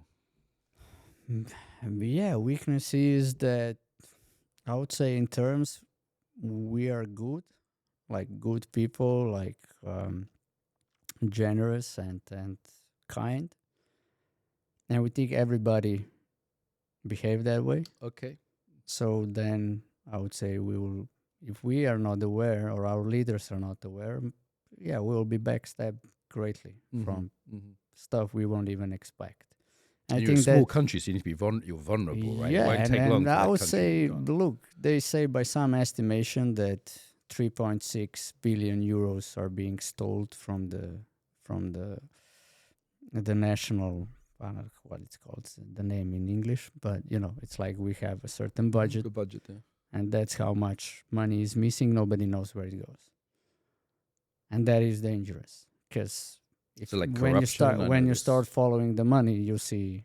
Right. I You mean, it's know, always there's follow the money, corruption right? and It's always follow the If money. you don't understand anything in this society, if you don't know why something is going on, just follow the money. Yeah, the same with That's- migration or yeah. any other issue, education. Yeah, you so go, well, who's that's- benefiting here? That is what is actually, I would say, it's the dangerous. And then danger is that there is very few independent media in Slovenia. Danger is that politicians can lie and go by, no personal accountability. It's like if you do something and it damages the country budget, you should be paying for that. But there is political immunity then, There it's needs to be kind of a, you accountability. become a Yeah. politician and you're like demigod on this planet. And it's ridiculous. Instead of you be serving the people, it's kind of there's a wise man said, when you become a politician or if you're the leading political party in the country, it's like first country, then your political party, and then you. But it's reverse. It's first me, then political party, then the people. Yeah. So it's kind of I would say that most Slovenians just want to have peace. They don't want to go into this conversation, expose themselves, and be in the fights. We just want to live peaceful, Simmer around the world, live we wanna from live, I would yeah. say most people on the planet are that way. I think the mistake we made in the UK is the people who just wanted to live were just quiet and they didn't want to be mean to anyone. Yeah, exactly. I'd say that's the danger. And that there's the risk in that, and you wake up. And then if you all of a have sudden- a political you're party that you guys had, lets everybody in, don't even track the Well, it wasn't just people, one party; Yeah. it was all the parties. Exactly. We The call whole, it the mono yeah, party. Yeah. There's a set of concerns Mhm. that are, without getting too conspiratorial, this is an Alex Jones podcast, but there is a set of concerns that seem to go across all the UK parties. I'm not sure how it is here. And now things are changing. The sort of window of what is acceptable is maybe called the Overton window is changing. But certainly for a long time, it didn't really matter who you voted for. Certain things were always the Yeah, case. I would say that's Slovenia for the last 30 years. Yeah. The same since we were made. Most who are observing from far says doesn't matter if it's left, right. Goes the same way. You know, in some ways, it's quite Uh-huh. nice to live in a country where I don't know the politics. And sometimes Yeah, friends it's- tell me stuff, but I'm not so caught in it. you And know? I'm not the expert, so it's just my observation of, Mhm. I would say, maybe 1 hour of a week to pay attention to these things. Yeah, I mean, again, I think a key question is where do we put our attention, right? And Yeah. people I see putting all their attention on politics or social media, they're all crazy. Like most of 'cause my you are- attention has got to be on Yeah, myself, my yeah. business, my family, my health. This is the basic stuff, right? Yeah, I would say, it would be legitimate debate about, like, we can debate, like, who do you want to vote for? Why? Do you know their program? I think they're good in here and that, and blah, blah. That would be like, let's say, adult debate, right? But And a then when you go regulated about debate. opinions, that guy is crazy, this is this, when you emotionally involve in People, this. this is just tied Yeah, back into our sort of starting topic. Like when I'm in the States, for example, everyone's so polarized because they're so dysregulated. Mm, No one's listening to each other anymore. okay. And there is a sort of ideological, particularly this kind of woke left. There's this very strong, it's a pseudo-religion, essentially. When you don't have religion, people replace it with politics quite often. And that means that people bring this like religious, like kind of jihadi, kind of crusading kind of quality to politics, rather than saying, hey, we're all part of the same family, we're part of the same nation, we have the same faith, but we disagree on this economic policy. Yeah. Let's have a discussion about the minimum wage or whatever, right?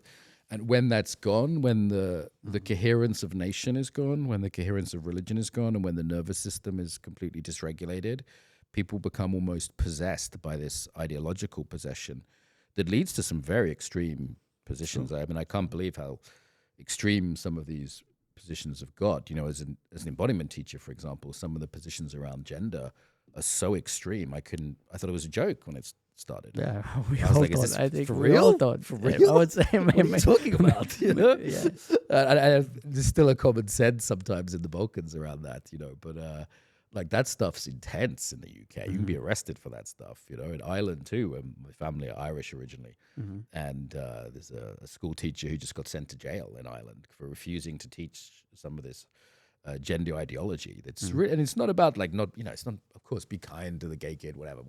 But this is like some really hardcore. Yeah. It's essentially neo-Marxism. It's a very extreme brand of Marxism disguised as being kind, disguised as this is just being nice to people. And people can look up what happened in the Tavistock clinic in the UK, where thousands of children were essentially mutilated, were drugged. It's really an absolute national disgrace. And now people are starting to realize that. And I think you guys could get ahead of that curve if you are interested in protecting children and that. Yeah, that's like I said. 1 week will decide next 4 years. This is one of the things that's up for debate, is it? Yeah, it's everything is up. Yeah. I mean, it's literally either the doom or maybe some, how to say, some reason. Some hope. Some hope, yeah. I don't want to be too like the quick kids call it black pill. I mean, because we're living in this late modernity where these forces are at play, where this materialism is at play, where there's there's a level of decadence and corruption. I've realized the other day it's actually good news because in alcoholism, they call it rock bottom. When you have an addiction, you have to hit a rock bottom. Yeah. And when you hit a rock bottom, you wake up and you go, oh, it's time for change, right? Yeah. And I think that's what's happening now. Like a lot of things that were invisible, maybe we took for granted. We're really, I did a discussion about AI earlier today, and it's like AI is really highlighting what we have as human beings that the computer doesn't, that was invisible before. So in some ways, I feel like there's a real hope in this. There's okay. And I think what comes next is potentially very interesting. We're going to have to reintegrate some of these more traditional values. And I actually think Eastern Europe, I know this isn't Eastern Europe, but let's say ex-communist Europe, will be leading the way. Personally, I think Czechia, Poland, maybe Croatia, Slovenia, these countries will be they'll be where Europe survives. Europe won't survive in Germany or Holland or probably England. Sadly, I don't think it will. It won't survive. And secondly, it's like you still have enough of traditional values that you can integrate them with some more like modern European values. And I think that, whether it's in education or business or wherever, I think that could be really cool. Like I feel like countries like Slovenia might end up being absolutely leading the way. So I think it's important we have a positive vision and not just, otherwise it's just too depressing. Yeah, I agree. Because once you go down, I call it a rabbit hole. Yeah. It gets darker and darker because there is less and less light. But yeah, that's why I also start doing podcasts, so to debate and talk about it and talk about also the solutions. Not just, complain this is bad and that is bad, but look, what would you do, right? So how would you design a school system that would actually have those 4 regulations inbound and what would be, the focus, like, that's a good place to start. That's a good place to start. Yeah. So, I mean, I'm not an expert in school system design, but, I've worked with a lot of teachers work with me. And I think suddenly understanding those things. So I'd say making sure kids aren't just sitting still all day long. There needs to be a degree of movement, particularly if it's in the context of like character building activities. That could be, the classic Slovenian going hiking and kayaking and a wonderful nature stuff you have opportunity for here. I think integrating some degree of nature, integrating movement into it. I think that schools need to take seriously the faith aspect of the school. And I think that can be done in a way which is modern, which doesn't have to be fundamentalist or regressive, but really understanding that is key to our psychological well-being. I think you need to be very cautious of some of the ideological forces at work, which look like they're about being kind, but really are not, and resist those very intensely. I know a friend his child's in a Slovenian school, and they were made to write an essay about some of this ideological stuff, and they said they'd be told would fail the essay if they disagreed.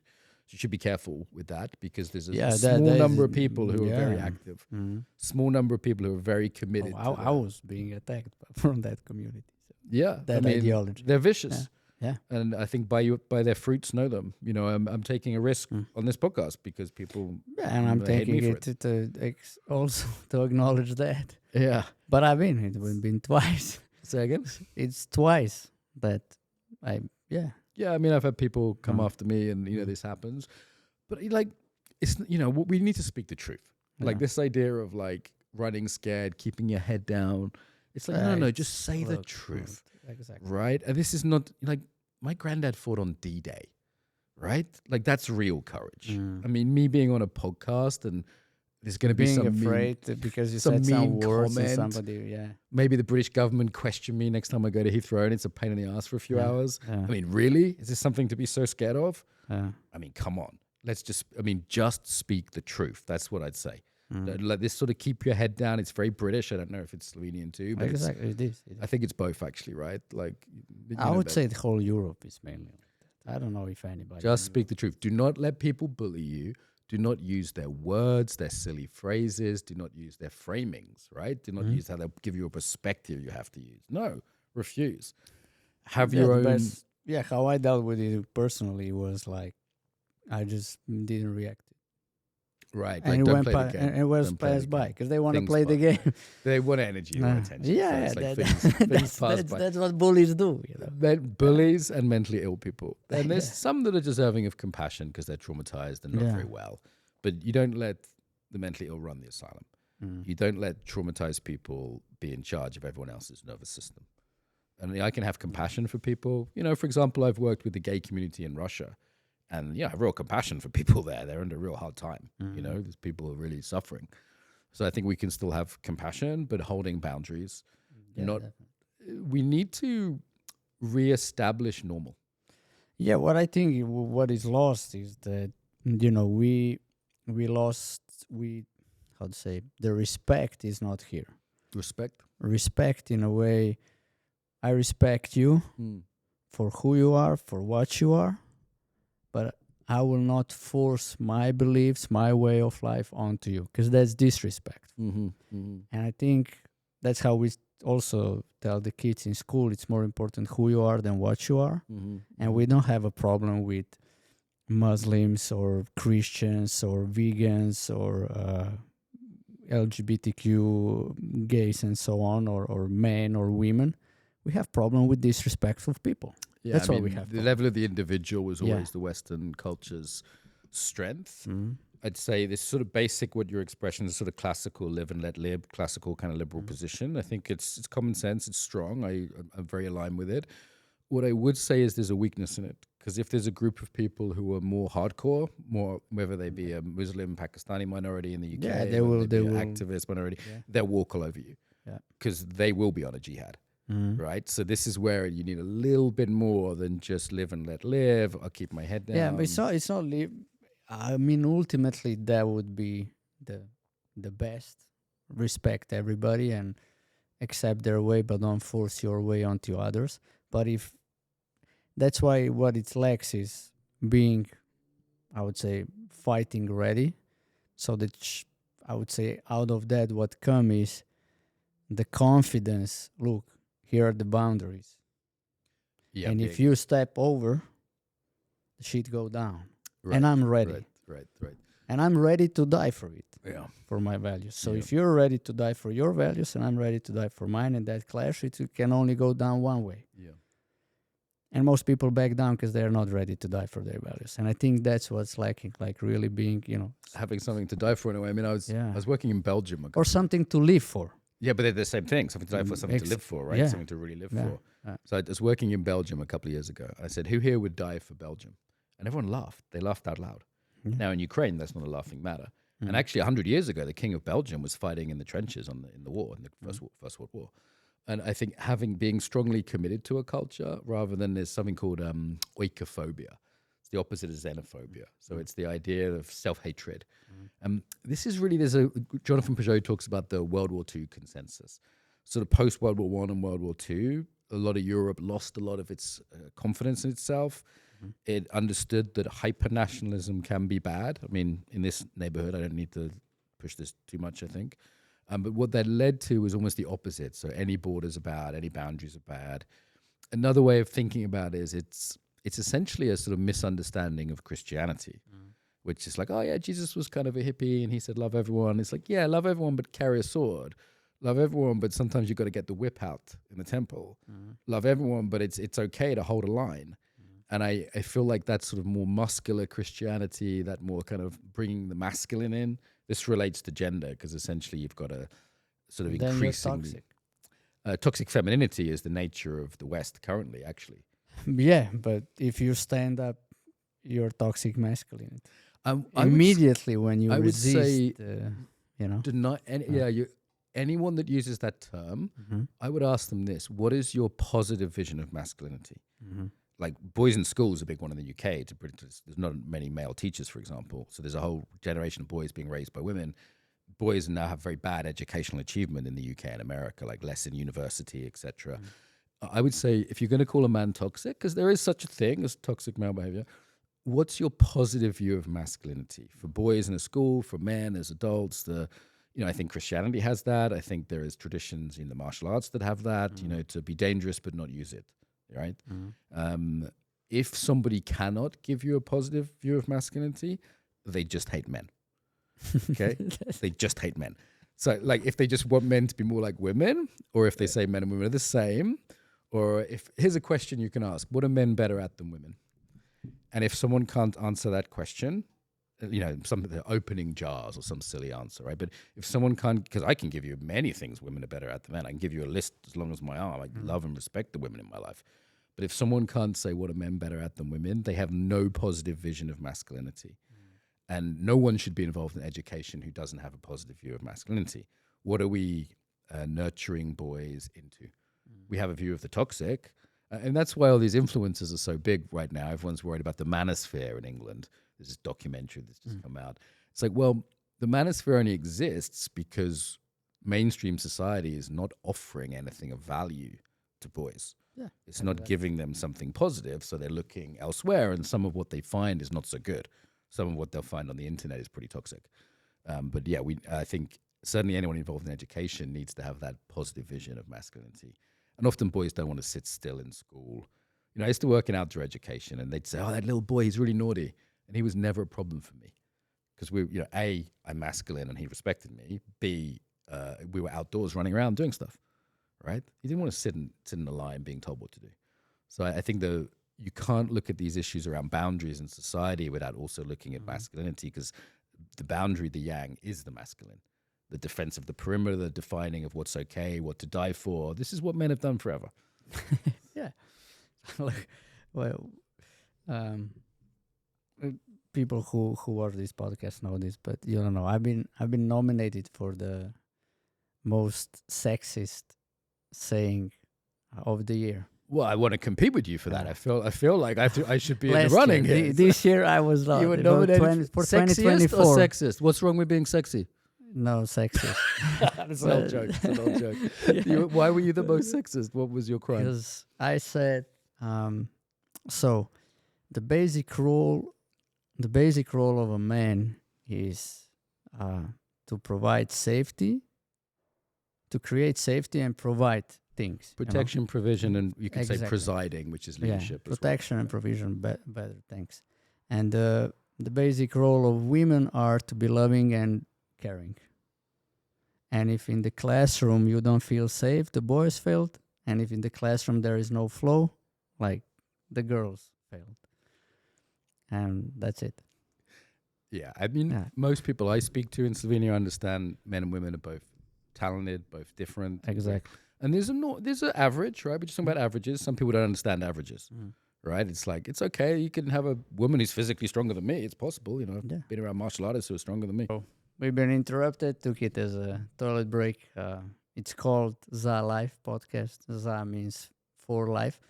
And ZaLife is the name out of when kids gives us feedback on how the workshop is for them. They said, finally, we learned something for life, Oh, nice. Something, like practical. something real. Yeah, it's not, and many other feedbacks in terms of that. Well, I remember one said, I like it because it's being real. It's not nice, but At least it's not sugarcoating, and we can deal with stuff which is not pleasant, but it helps a lot. This is the key thing. Yeah, and that's the feedback from a teenager on the work. I was watching the HBO documentary on Chernobyl, and there's a saying in that there's a cost to lies. So in the Soviet Union, I don't know what it was like in Yugoslavia, but in the Soviet Union, you couldn't tell the truth. And there was what was too politically incorrect, even if it was factually correct.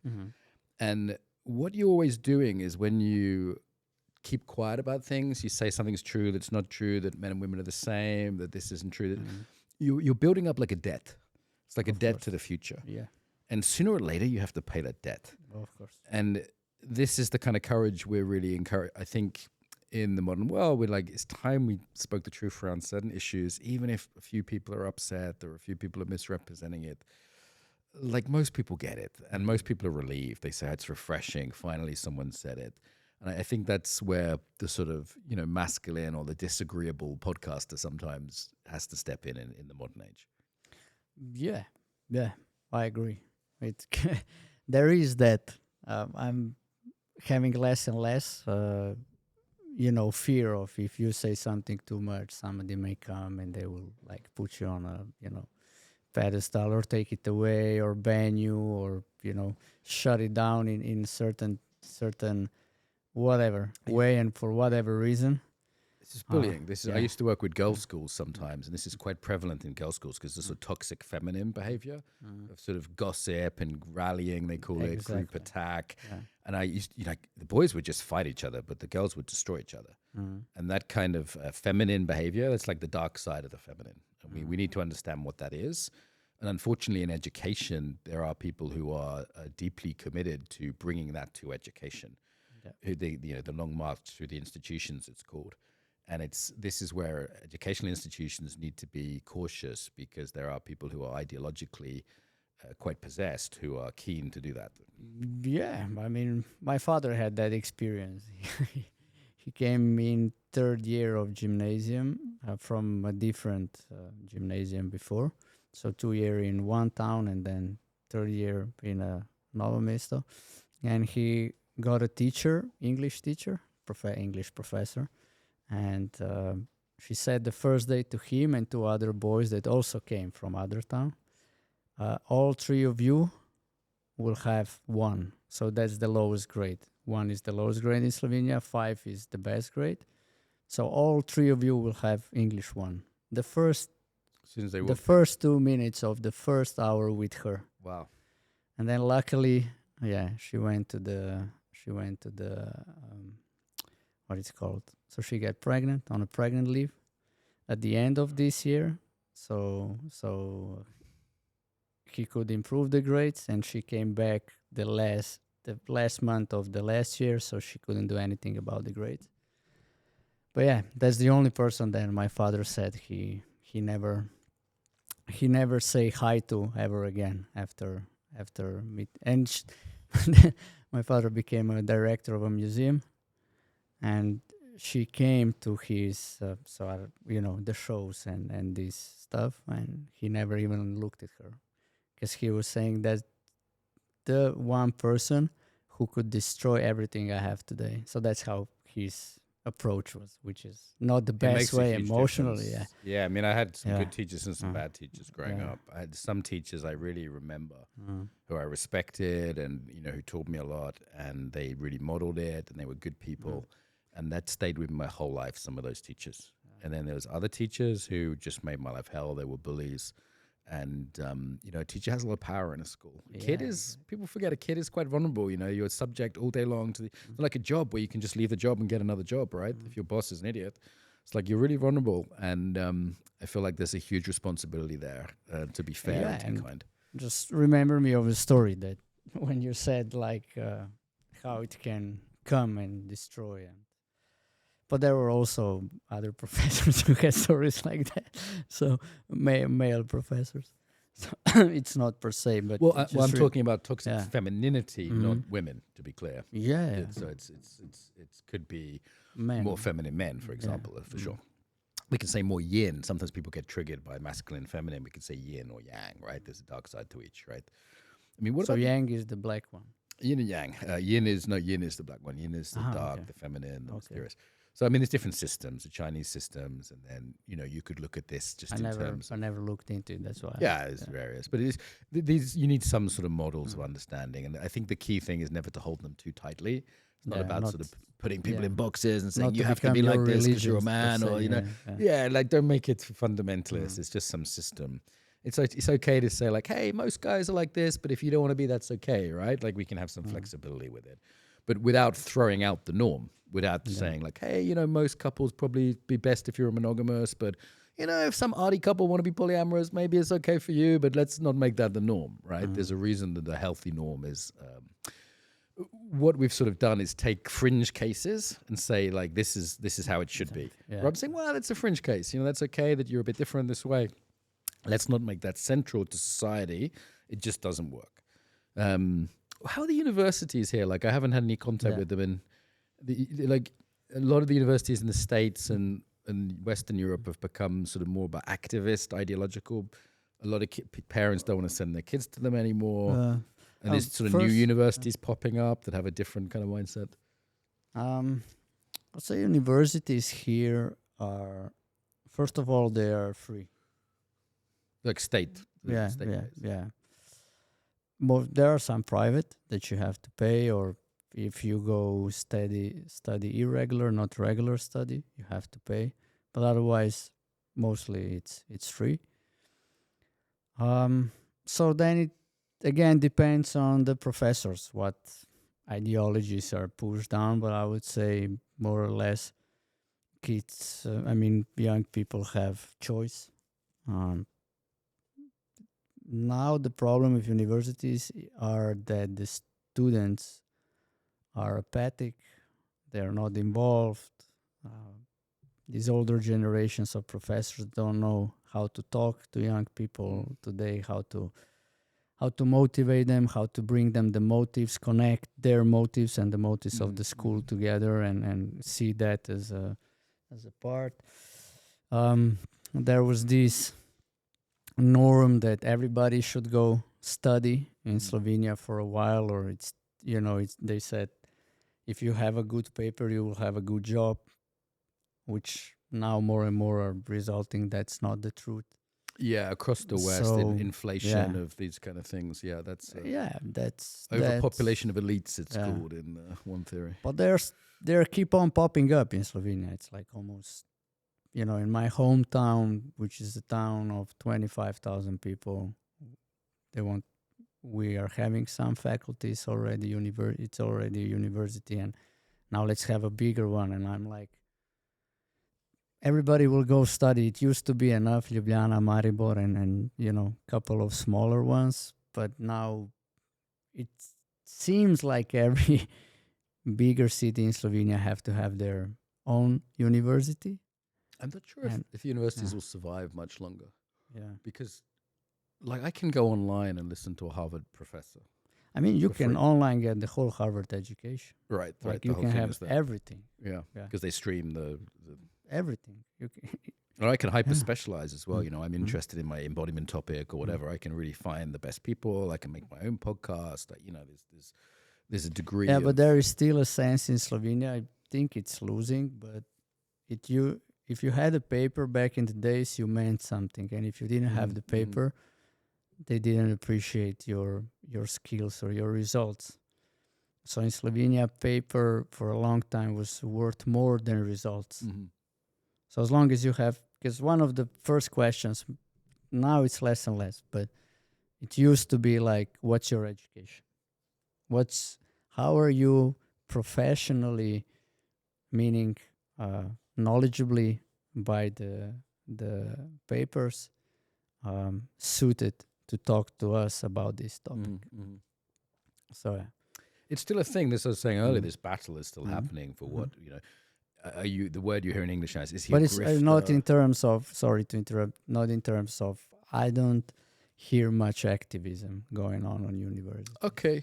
Maybe philosophical university. This is healthy. There needs to be some. But it's small philosophical. percentage of It's like they have these studies and all good, but they, I heard they have bathrooms for everyone, so it's not and it's not divided anymore. And you can get on male bedrooms, you can get the, I don't know the word, the for ladies for when they're on period. That's on the shelves, offered next to the pissoir. Strange times we live in. And not unprecedented. This happened in the fall of Rome as well. Yeah, decadent societies have this. The Weimar Republic. That's there's certain things that happen when society's going downhill, and like obsession with food is another. Weird gender blurring is another. And there's even like everything is okay. Yeah, there's no rules, like no boundaries, no boundaries, and that looks like freedom. You actually alluded to this earlier, and I didn't get a chance to add to it. It's like the teenager's view of freedom is do what you want. Little kid, I want to eat sweets and stay up late. Okay, but what happens if you eat sweets and stay up late every day? You get fat and you're too tired to work the next day, right? So it's a more mature view of freedom is the freedom to become what you could be. Freedom to have discipline. For me, it's the freedom to get up and meditate before I do my interviews. So I want to be in the best state so I can, give an account of myself. Yeah, but people then say, but you're not spontaneous. Yeah, and they don't understand what spontaneity is because, who's more spontaneous, right? Imagine this is an old philosophical example. There's two people sitting at a piano, a kid just smashing on the keys, or a trained jazz pianist who've spent years learning scales and form, and now they can improvise. Like, who's actually spontaneous? Is it the little kid just making a noise? Or is it the classically trained pianist who's really skillfully making some improvisation? For me, that's a big difference. And a good one. Yeah, like that's an analogy from philosophy. In martial arts, as you learn form, then you forget form, right? So there's a journey through this. And the immature, I'll do what I want version is a very juvenile view. We have a kind of maturity crisis now. In society, this sort of juvenile view of I just want to do what I want, whatever I want. That's not freedom. It's being an animal. Yeah, in the previous episode, Andrei said that, most of the people get stuck around age 12 to 13. In developmental level. And that's it. So, and I said it already a couple of years ago before we started ZaLife. We had a conversation with Dan and some other people. And I said, look, today adults are a bunch of teenagers locked in an adult body, running around thinking they know what they do, but we don't have a clue. Like you said, it's a maturity problem. Have you come across this like developmental levels, like spiral dynamics, Ken Wilber? This is giving some No, it's interesting. Yeah, most of it I observe and see, and then just get an idea, and then some people who knows it comes by and say, "Oh, this is this." I'm like, I don't study this way. It's not my approach. My approach it's to interesting life stuff. It's I'm a student of life, so to speak. Yeah, you're learning through a lot of experience, and sometimes models can just speed that up, right? Like, so anyone working with children is aware of kind of child developmental models like Piaget and stuff. The key thing is they don't stop at adulthood. Usually they do stop at adulthood, but they don't have to. So when you understand developmental models, you can look at a culture or a way of doing Catholicism or a way of doing martial arts and say, okay, what's the developmental altitude here? So I think school teachers are great because they understand this in kids. A little kid will say, you can't see me, because they don't have the developmental level to understand you have a different perspective, right? Yeah. And now I can, eventually you can say, I can think about what you're thinking about, what I'm thinking about. And, this is the developmental progression. And there's a developmental progression that all of Western society goes through. One is the logical materialist machine paradigm, this kind of modernism, which has problems. And then out of that, starting really in the 60s, was this more postmodern or late modern, pluralistic, no boundaries, no right, no wrong. So that's very open. It's very embodied, actually. It's very flowing. Go to conscious dance, you'll see it. But it can lead to too much openness because there's no standards. And essentially the good, the true, and the beautiful all get thrown out. So it's my truth, and the architecture gets ugly rather than being classical. And it's good for who's to say, it's culturally relevant. So it's hard to establish moral boundaries. That what we've been talking about really is those two areas causing a problem. The problem with this loose one, it's sometimes called green or level 6 or postmodern developmental level, is that it stops the lower development levels actually maturing because they don't get standards. So then people are in this really aggressive very low level childlike development of I just want to do what I want to do when I want to do it without the boundaries of religion or society or marriage or any of these things. And what comes next is the integration.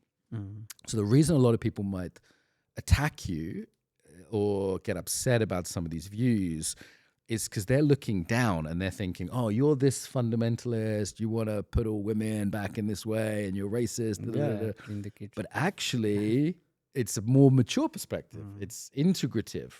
So it's like, I'm integrative, multicultural. I've learned languages, been around the world. I can appreciate things from Japan and, Ukraine, wherever. And I can appreciate Catholic ritual. And I can appreciate neuroscience of learning.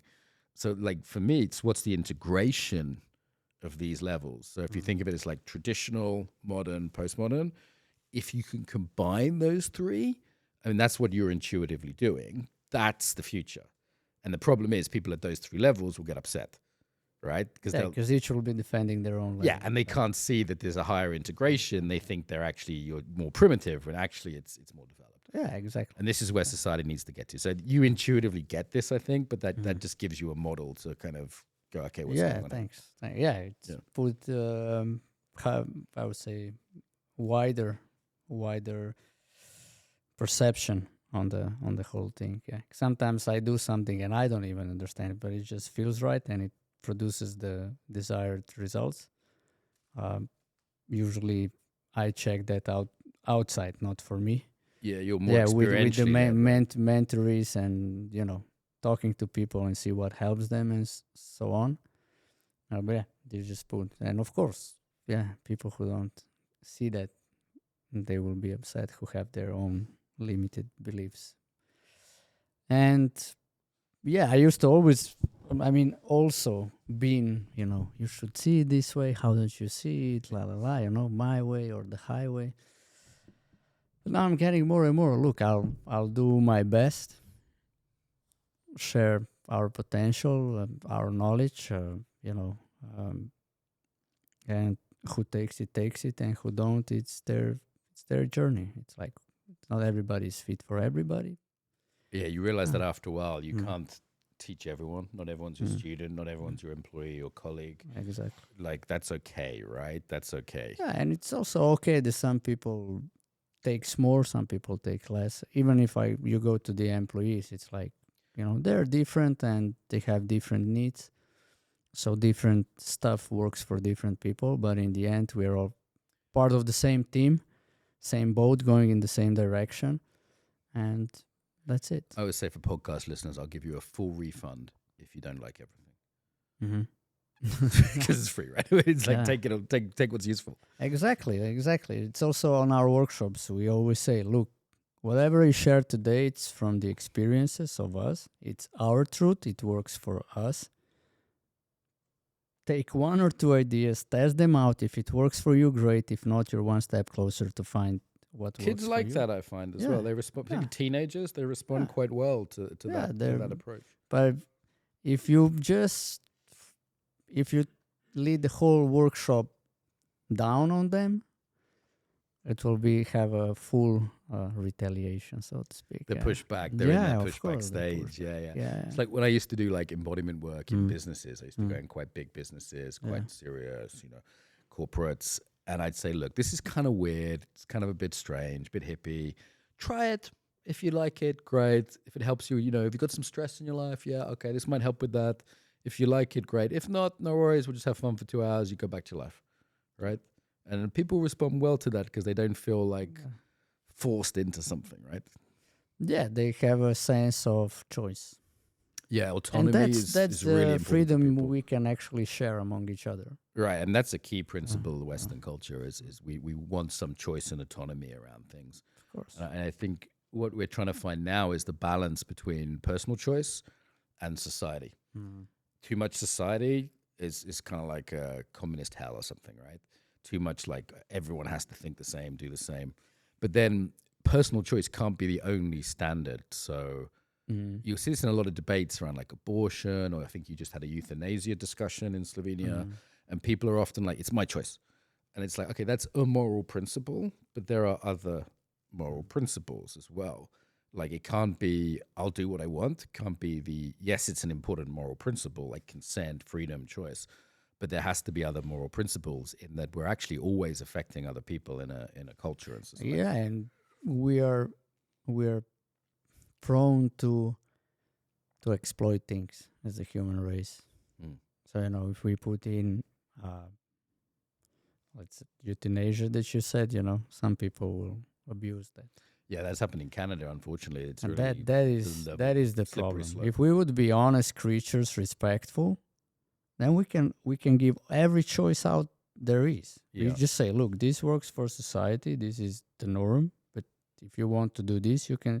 If you don't want to be alive anymore because you are half plant or full plant, and that's your choice, okay. But then with people, you need so many you need some checks and balances, checks and tick boxes. Is this, is that, is anybody forcing you, blah, blah, blah. And it's all because then we come back to the thing, it's lack of trust. Yeah. And also, I like the name of the podcast around life. Mm-hmm. I mean, this is also this key Christian notion that's really up for debate right now. Mm-hmm. So this is why, for example, euthanasia is a key. In England, we just voted the other way, sadly. And a lot of it comes down to life. And if you look what's happening, the West isn't breeding. Mm-hmm. You know this? Like, we're dying out, right? Like, it's like Europeans are a minority that's getting smaller globally. Why? Now, there's multiple reasons. One reason is testosterone levels, the water, the chemicals, there's some economic factors, blah, blah, blah. But a big one is have we actually lost touch with that urge for life? And I think that's at the heart of embodiment. It's at the heart of real spirituality, I would say.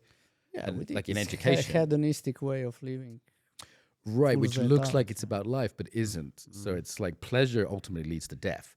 If I just seek my own pleasure, I end up a drug addict, right? And I've done this experiment, kids. I don't recommend it, right? I've tried this, yeah? I've done all the things. It's I'm not speaking from theory here. It almost killed me, a number of ways. And that I think working in war zones put me in touch with that urge for life again. And it's I talked to my cousin. He's a nice guy. He works in the city of London. I said, "Are you gonna have kids?" It's about my age, and he said, "No, it's get in the way of our dinner parties, get in the way of our fun. Costs a lot of money." And I was like, "Man, he'd lost contact with that." If someone didn't want to eat food, we'd say they're anorexic. We'd say this is a serious condition. But it's equally the same with reproducing. I'm not saying everyone needs to reproduce. There are priests who don't or people who choose not to. But as a society, we need to be in contact with that basic urge for life, for living. At a societal level, it means not being oikophobic, right? It means actually really saying, our society is not perfect, but there's good things, right? Yeah, Britain did some bad things, but, there's some good things in British culture. The same with Slovenia. Lots of good things. In nature, it's about wanting, and I see this in Slovenia. People love the life in nature. They want there to be fish in the water and not pollution. I feel on multiple levels, this is what it comes down to. But this starts in one's own body, right? It's am I feeling alive? Do I do something, dance or martial arts or whatever that makes me feel alive? So actually in contact with that feeling alive. And if you see a lot of where the kind of ideological poison is, it's all about death. It's all about killing babies, killing old people, not reproducing, becoming non-reproductive, making yourself non-reproductive. And you see that unhealthiness in some of those people. Yeah, definitely. You can look at them and you just go, there's something unhealthy about them, right? And I'm not super fit or anything, but I'm basically alive and vibrant. And I think life is a pretty good principle, and it's Christian, it's Buddhist, it's pagan. It's a pretty strong principle that we can get behind. So just because of the name of the podcast, I wanted to have a little rant about that. Yeah, great. And thanks for that. Because that, for me, I would say it's all about. It's all part of life, I also don't like these divisions. My personal life, my business life. Look, it's all your life. You in 24/7, you got to go through it all. Or in 7 times 24, you will go through it all. So it's all your life. I mean, there are no divisions. Work. People say, "Oh, but life begins after you finish work." I'm like, "Wait, I want to do something." Whether you zombie while you and I tell to kids, look, we're living in a in a zombie land. Oh, we're in the zombie apocalypse. Yeah, This is the zombie apocalypse. It's like through Right the now. week you drink 10 liters of coffee, so you get by, and through the weekend 5 liters of alcohol. You forget you did it. On your phone, how alive are you? You're a And zombie. kids laugh, and then I said, "All right, let's do a test. Who can't wait for summer vacation?" And they all lift up, and we are in March now. Right. And I said, "You're Constantly like waiting for your life to summer start. vacation, You're like zombies now. What about day-to-day life? You're missing your schoolmates. You don't even know each other. You're 9th graders Right. This is the life together right now. for 8.5 years, and you know as much about each other as I can know in one day with you." Yeah, I mean, some people, I'm doing a bunch of interviews today, it's Saturday morning, but I'm like, I like who I'm interviewing with. I like what I'm talking about. It's like, it doesn't feel like I'm not alive. It's like, yeah, I have to put on a jacket. I might want to put on a hoodie later, but it's like, other than that, like, it's part of my life. It's not a problem to do that on a Saturday morning, right? I mean, for me, there's books on zombies. There's books on the philosophy of zombies, like whole books. It's kind of a whole like subset of philosophy. It's hilarious. In the zombie, yeah, really, it's like the zombie. Why are we so obsessed with like these like Walking Dead zombie films? Because we feel like we're in a zombie apocalypse. We feel like consciousness is already gone. The body as a piece of meat without aliveness or consciousness is a zombie or a robot. There's the other films that are massively successful. The opposite end of that would be like an AI, which is like a mind without a body, right? So this is what we're obsessed with in culture. The other thing we're obsessed with, if you look at culture, is like superheroes. We're trying to reinvent a like pantheon of gods, right? So even like Thor, who's literally a god, like in the Marvel ones, Spider-Man, these are all gods, basically. We're trying to invent something sublime, something transcendent, because we feel like life is zombified. Life is too ordinary. And we're almost like you see a lot of like stuff men watch now. It's like Peaky Blinders or like crime or action. It's like very violent quite often. Why? Because we feel like we're over-socialized. Ted Kaczynski had this idea of being over-socialized. We're like a little bit like pandas in a zoo that have forgotten how to fuck. You know what I mean? Like there is no fire there. Right. Nothing to there's nothing to go like, all right, we gotta go out, we gotta hunt something so we won't starve through the winter. Let's do something, I was addicted to work. I was yeah. addicted to working in war zones. I've worked in Afghanistan, Sierra Leone, all these places. And after Ukraine, I was like, I don't want to do this again. Because I realized I was seeking a feeling of being alive that you get when you hear the first bomb or you hear the air alarm or whatever it is. But all the spider senses are. Yeah, you're are so alive. You see pictures of me teaching in Ukraine, you think I'd be like, I was like cold, I had sciatica, I was hungry, I was scared. I look the happiest you've ever seen me. I'm like, because I'm like really on purpose. I feel super alive. And then eventually I figure out, I was like, okay. All right, Mark, this is not a video game. There's no like start again, It's like, I was like, oh, I'm going to worry about my mom some more, But it was like, I'm just seeking that feeling of being alive. In martial arts, which is like existential and, chasing girls, like sexual stuff, like going after people. It's like, it's very like the feeling of life, like the hot girl. And then the war zones. And eventually I was like, you know what? This is just some addictive tendencies. I'm chasing this. Just feeling. another zombie. It's like the second Matrix, you know what I mean? So it's like, how do we have that feeling of life now? My idea of a good Saturday afternoon is like sitting, maybe Pizza Cafe, sitting by the river, just chilling out, sitting. Now I can be very relaxed. Like I know like the pretty churches in Ljubljana. Like if you told me this would be like my hobby when I was young, sex, drugs, and rock and roll. Now it's like, I quite like that Montenegrin Orthodox church. It's really beautiful. I just want to be in like pretty calm places now. Yeah, I agree. It's like... And by the way, if anyone watching this, Lake Bled is for tourists. Okay, it's not the best lake. So we want to make sure we don't let any foreign listeners know where the best lakes in Slovenia are. Yeah, they can keep going to Lake Bled and go overcharged. Sure, they can go there. I also saw that in me lately because it's that I really appreciate. The slow stuff, I could say the sensual, like it's really.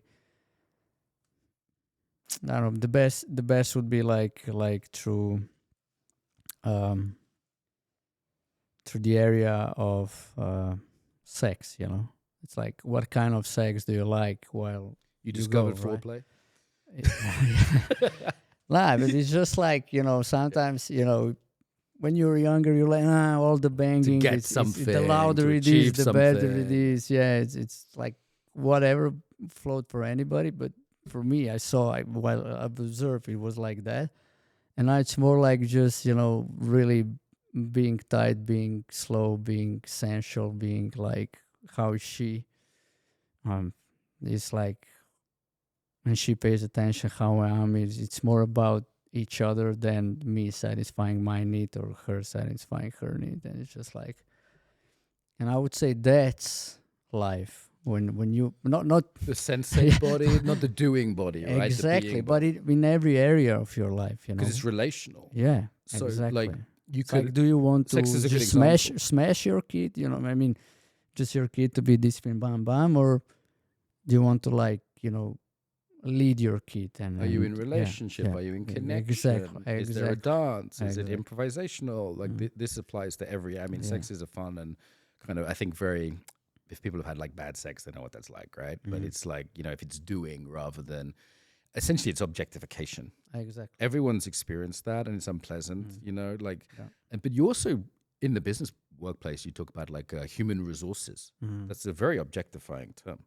I think the modern student in school is like a number. They're an object. HR. Yeah, human resource. It's like, I'm not a resource. I'm a human being. Exactly. In Christianity, you're a human person. Personhood is the key thing. You matter, even if you're old, even if you're a fetus, even if you're disabled, you matter because you're a human being. That's the key thing. That's the magic of you. And if we can be a human being with ourselves, that's embodiment, right? Coming home to the body. How am I coming home to myself? Then I can relate, and that could like being a boss who's a nice boss, being a teacher who's not an asshole like your dad had, being a good lover, right? There's all levels of this, levels. Yeah. And then also, can we relate to the environment? Again, we're not using it as an object. I think naturally people here are quite good at this. It's almost pagan in this feel, like this feeling of the lakes and are alive. There's this instinct. My colleague Ava does courses on this. She's very good at this, like taking people out in the woods and this kind of thing. And then it's like, okay, can I be in a relationship with something bigger than myself?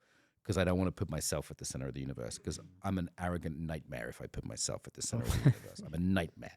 So it's like I need something else, and it might as well be the biggest, best thing I can find. I could call that God, right? You could call that higher power if you want. When I got sober, I had a sponsor. You get like someone helps you get sober.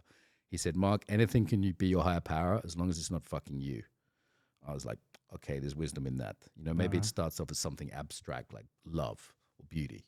Good higher power. Beauty, love, truth, compassion.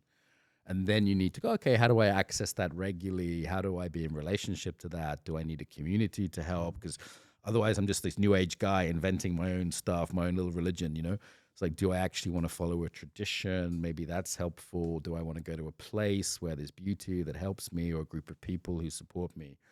And I think in this way, we can lose some of this objectification of modernity. And this was this so-called enlightenment, which I think is a great PR job of a name, would really led people away from the Charles Taylor, an academic, calls it the disenchantment. The world became disenchanted. Yeah. Yeah, you hear this Max Weber and other people. So how do we re-enchant the world? And I would say the cool thing now is that this isn't just abstract philosophy. Like, you listen to Jordan Peterson or something, it's like, okay, it's very cerebral. There are sets of technologies. There are things we can do. There are practices we can engage in which reconnect us in these 4 ways. And I would love school teachers to understand this so they can begin that process and start to have that sort of earlier in life for people. But I think this part of the world's got a good chance still of, it's far easier here than when I'm teaching in Berlin or Brussels or London, far easier. Yeah, I think I would say that when thinking about now, you ask the Slovenians, I would say that generally we are still reasonable people. Yeah. We know what's right, what's wrong, what's good or bad. It's just that life in Slovenia is okay, and that is what could be the.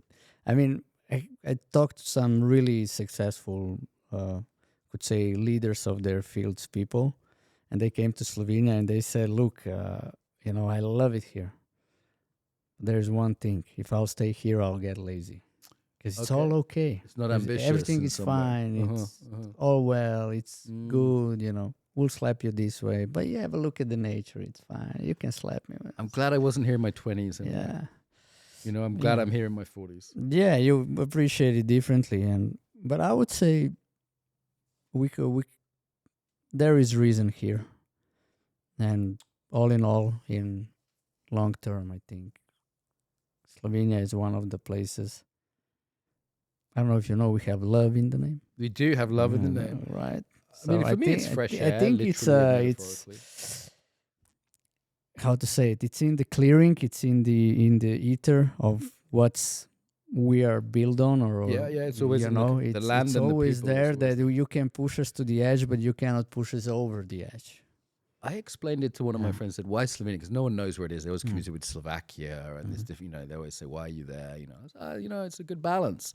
I feel like I've traveled a lot in Europe, and there's 3 Europes, right? There's like Southern Europe, which is like pleasure and relaxation. There's Northern Europe, which is like work and efficiency, and Eastern Europe, which is kind of tough and hardy and soulful. And too much, you go full Italian, you're just on holiday. You go full German, you don't enjoy life. You go through full Russian, it's too brutal. But Slovenia has some nice combination of these meeting places. At its best, these 3 things combined. So that's how I explain it. I don't know if that is accurate or not. I mean, that's your experience, and that's what's valid. But I would say, you have places. I don't know. You have Ljubljana, and on the edge you have a farm. You can see the mountains from the biggest street in Ljubljana. Exactly. You can see snow mountains from that. What's the name of the main street? Triglav? One with the banks on, No, the main street. you mean the Alps? Yeah, you can see the mountains in the background from the main street. Yeah. And like we have to drive 10 minutes and we're on a hillside. Exactly, that's what I'm saying. It's just like you can be in the city center, but 10 minutes out. Right. Nothing. You don't see a concrete thing if you don't want. 300,000, I think it's 300,000, 330. It's like a human size. Like Copenhagen is a little big, is also good. I hate, like I'm in Berlin soon. It's like 3.5. It's too big. London's too big. So I think it's coherence. You need 90 to 95% of people from the same place. It's nice to be an outsider. It's nice to be part of the spark, part of the difference. Add a little bit of color, a little bit of spice on your dish, But you want 95% people from the same place because that creates a coherence. This is, you discovered this with the 1991, right? It's like you didn't have the same problems as some other places because you had coherence. It's a big deal. And that's a nervous system effect for people. Even as an outsider, it's like, I'm coming into a place that's a real place. London is not that. London's a mess now. Berlin is not that. The size is good. The amount of green space is good. The fact that even if people aren't religious, people still have some of that Christian vibe is still there. The sensibleness around most topics. And, it's good to have a few crazy people, a few unusual people, a few artists who are in a polyamorous relationship with a dolphin. It's good to have a few of those people as well. You know what I mean? It's like you got 7 genders and 3 mental illnesses. Cool, welcome to the party. Yeah. You want one guy like that at your party. He keeps it fun. But you don't want a whole society like that. Yeah. You should see what happens when I'm in Berlin, man. It's crazy. Like the lifestyles people have, the drugs, the boundaries. It's really extreme. And I'm like, Berlin's kind of always been like that. Actually, it's since Weimar. But I haven't been there yet. I wouldn't. But there are places on the planet, like if I think about them, it just doesn't pull me. That you don't kind of draw. Where are you drawn to? What appeals? Japan's worth a look. New Zealand, definitely Japan. That is the samurai, that culture of respect, honor. It's a crazy place, like the high tech mixed with this sort of old fashioned Shinto. New Zealand, exactly. Yeah, I did the Camino de Santiago in north of Spain and the Camino de Francés because there are 5 or 6 of them. But I heard about also there is a similar thing in Japan. Yeah, that you have to dress white. There's a few. There's the marathon monks who do a marathon every day around the mountains. Whatever we do, Japan do it more hardcore. Wherever if to go to Japan, I want to go to the countryside, and It's like right there because the cities are all on the coast, and then Mhm. inland is forests and mountains. So Yeah. it's right there. But maybe go with somebody who's already been there, so shows me the way around, or I just discover it on my own. But we'll see, because young family, we'll see. Yeah, it's tricky with that. But yeah, currently what I'm prone to is Dubai. I wouldn't. Uh, I mean, other than the missiles, but Dubai's a not, shopping. not because shopping- of the Dubai's yeah, a but shopping center. Yeah, Tax wise, I mean, I can see the. I appeal. got no, but I got it from how to explain it. So I was traveling a lot for my experience, or for most of my schoolmates while I was young with my parents around the Europe. So I've seen a lot of cities, a lot of concrete, different kind of concrete. So I'm bored by architecture. It's like you say, let's Sure. go to the city center and see There's this a guy nice on a building. horse with a sword. And I'm like, it's another piece of concrete. Doesn't mean I don't appreciate it. Maybe So what do you want it to is see in Dubai? Like what's? it's just I want to catch the vibe, because my coaches, my man, Entrepreneurial. entrepreneurial, I meet get the it. people, see how they think, why it is the way it is, kind of a catch up. This anything is possible but with the boundaries, with the it's safe. That's what they tell me. People Yeah, I who mean, live until there. they're war now, but I mean, Yeah. do you know Zubi? He's does a podcast, British guy but Nigerian. Yeah. So yeah, he's a mate of mine. He's out there. He likes it a lot. He says it attracts a lot of good people. Personally, for me, it's not a good society because there's a few very rich people who didn't earn their money, just given it to them, and they're pretty corrupt. It's pretty decadent there in terms of what's going on privately. It's pretty nasty. There's also I get slave that, labor. Yeah. And there's a lot of expats. I taught there for a while, but I was like, there's a lot of expats who are just using it. So like here, if I decide to move to Slovenia, I'm going to invest in the culture. I'm going to learn the language. But my children will look Slovenian. I'm That's pure not the kind of business entrepreneur wise. Business entrepreneur wise, I see the Yeah. attraction. Yeah. I see it, particularly from a tax point of view. I mean, I'm tired of being taxed. Yeah, crap. I see it more from like the mission of ZaLife is to empower 1 billion families around the globe. So what I see Dubai is, it's like a head of the octopus, a lot of wealthy business people, Interesting people well doing connected, cool things, interesting right? people, Austin's like that. and he can open the Open doors. the doors to Yeah, I many found places. Austin, Texas was like that. A lot of interesting Austin people. I was in teaching there Texas, last year or yeah. the year before, and it was like a lot of There are a couple tech of places people and spiritual yeah. people just doing kind of interesting. They all moved from California, like Elon's Yeah, there, and yeah. people doing psychedelic stuff, and people just Chris Williamson doing his podcast, and just really interesting people. Like, and I'd just be like in the sauna or the gym, and I bump into someone who was just doing the coolest project and was getting startup capital. It has that feeling to it as well. Like, as a British person, there's this feeling of don't. It's not possible. Play small. You can't. And It's places, same here. Same here. Yeah. Places like Dubai and Austin have that. New York, they have that feeling of like, go do your. Like How is New York? New York, they love money, power. It's fast. It's hard. I But mean, it's not like now it's got a bit London woke. or Berlin. yeah, it's got some of that now. okay. It's got a bit woke. It's super expensive to live there. I mean, traditionally it was. There's a lot of like Jews, blacks, and Irish who are like give it a kind of bit of sense of humor, a lot of culture. It's multicultural now in a way that's very extreme, but that's sort of always what New York was. America's different than Europe because it's a country based on an idea. Europe is countries based on ethno-national religious groups. France is the French, English is the English traditionally. Slovenia is Slovenia. It sounds like white and blacks, like in Well, they're obsessed with USA. white and black, but it's like actually from the Balkans, like this racism here is much more specific and refined. It's not just white and black. It's Exactly. it's like Italians do racism based on the city. It's not even based on the country. But anyway, America's this country of an idea, and I feel like it was a nice try, but it hasn't really worked because what they were really riding on was European culture. It was effectively like Dutch, German, English. And then with these other bits of flavor and color, and they added a lot, like, Irish communities, Jewish communities, whatever. But the idea of a country that's based on an idea, I don't think it's really worked out. And I think that's what they're now discovering.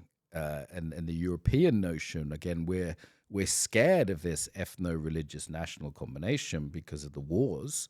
Again, 1991 here, but for the rest of Europe, World War II, World War One, and we've thrown the baby out with the bathwater. Yeah. We've actually, it's okay to be English. It's okay to be Irish. It means something. The fact that you have a shared faith or a shared language is really important. So I think we need to find a little bit of that American idea of freedom, and there's an idea and liberty and pursuit of happiness, but also combining it with this much older idea. And this is the normal idea. Like, Japan has this idea. Like, no Japanese person is ashamed of being Japanese. It's just normal, right? Like, they don't have a problem with boundaries there. You know, like, they just tried mass migration. After 2 or 3 years, they just immediately stopped it. They went, this is not good for our society. So they immediately changed their mind. And that, there's a challenge to that if there's not babies being born and there's a lot of old people. There's some real challenges. But I think reintegrating that idea, getting past this effectively trauma. Like, there's this idea in trauma called hypervigilance. So when you've been traumatized, you're like super alert to something.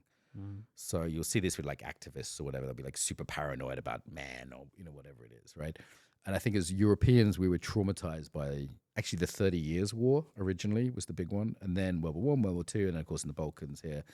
And that trauma's led to this hypervigilance around these ideas. And I think we need to come back to these ideas in a kind of, a compassionate, open way. Mature way, exactly. Like, what's the mature version of nationalism and not the, awful, psychotic killing version of it? Yeah, definitely. Yeah, because there are some feelings or emotions or characteristics that are negatively projected, like being proud. That's not good because it's mixed with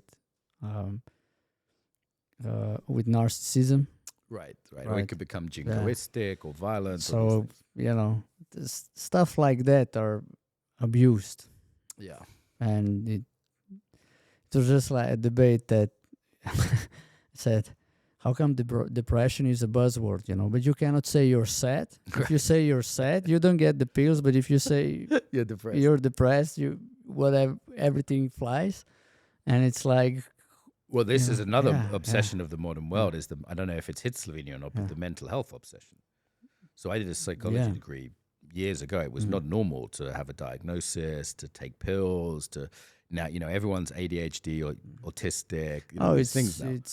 It's on the rise. It's becoming fashionable here. Yeah. It's on the rise. Yeah, a lot of teenagers, and not a lot of, but here and there on the workshops, some shows up and they say, "Oh, you shouldn't take mental disorders that easy." And I'm like, if you would be mental disorders, there's no way you're sitting in a classroom.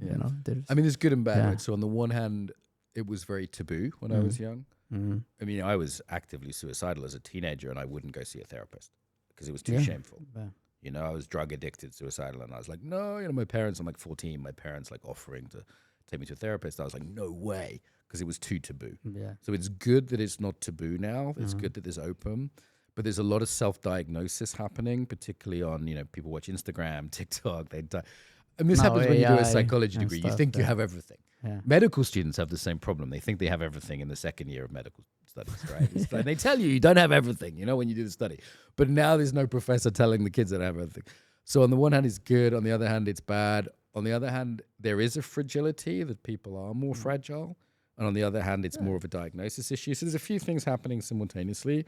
Always. It's almost a religion, though, for people now. Again, this God-shaped hole is filled by these pseudo-religions of politics. But the mental health one is another one where people are really obsessed with it. And it's, it's the cult of victimhood, like I would say because it was too much taboo in the past. Yeah. It was so pushed down, locked down. Now the doors are open. Yeah. It went out. And now we got to find the boundaries. And it's a great way of things not being your fault. Boundaries, regulations. Like, look, inside here, you have 80,000 thoughts per day. Some thoughts are crazy, so you will lock yourself up, or you're like, oh, yeah, Mark, your brain you know is what not goes friend. on in here. You wouldn't have a conversation with me, No. And that doesn't mean we have a mental disorders. No, I've barely killed anyone this week. Even though I have those thoughts, you know what I mean? It's like, yeah. Gotta No, yeah, that happens. happens. So I don't know why. Yeah, Give it a minute. it happens. That's the crazy alarm happening. Yeah, it happens during a few podcasts as well. Back Does it just now last for half a minute, year or we had. doesn't pick up. No, it's it's okay. We continue. So just for the people who are watching, what happens is there's some alarm noise, but it's from the upstairs, not Crazy from, alarm yeah. saying we're mentally ill. All right. Yeah. One more piece on Yeah. that is victimhood. Mm-hmm. So what's going on now in the world is a very strange thing, which is a battle to be the victim. Oh yeah. And Who's the biggest victim? Who's winning the victim? And now having Olympics? AI, everything is fabric. How it's called? Fabricated. Everything is fake and everyone's a Yeah. victim, Yeah. right? So and this is really important. We understand, okay, what's real? And real is a hierarchy. Something can be more real, right? Like John Vervaeke points this out, that just like, okay, a religious experience can feel more real than your daily life experience, right? Is a relationship more real? Is it tactile versus online? Is there authenticity? There's levels of realness. So what's real is now really challenged, which is good. And I think the postmodern thing of saying it doesn't matter, that's a cop-out. There's no good. You go crazy that way. You need to know. The second piece is like, okay, can I actually take personal responsibility? And running a business is great for this, because you can be like, oh, it wasn't my fault and we've got no money to pay everyone. And your employees go, we don't care, give me my salary. Right? It's like, it's real. You can't bullshit. Yeah, I know. There's the customer buys or they don't, right? It's like martial arts. You get punched in the face or you don't. It's like Chernobyl. It blows up or it doesn't. Like, truth always comes out. It comes out quicker in sports. It comes out when there's danger. It comes out when there's business. These have a quicker feedback loop. The reality bites you on the ass much quicker. Now, if you're in a university talking about philosophy, it's going to take 30 years to bite your ass. It's going to take a long time before you're a drug addict. Or you can even go out and after you're gone, it will come out. Yeah, exactly. Right? The politician can have a total unreality, and 4 years it hasn't really impacted, and they go off into the sunset with their money, Yeah. right? So there has to be a consequence, and that consequence loop, if it's not quick, like in weight training, is quick, right? If the weight's too heavy, you hurt your arm. If the weight's too late, you don't develop. It's a quick feedback loop. Comedy is another one. It's why we respect comedians. People laugh, or they don't. I'm watching Kill Tony with my girlfriend. It's like one of the top podcasts. It's like a comedy talent show. People stand up for 1 minute, they do a comedy, and sometimes no one laughs, and they die. They call it bombing or dying. They use these strong words, and or they laugh or they don't. And we respect that. We respect that. That's why we respect millionaires and sports people and people who have done some reality tested thing. Now, the opposite to that is saying, well, I'm a victim. Nothing's my fault. Now you have unconditional innocence, one philosopher calls it.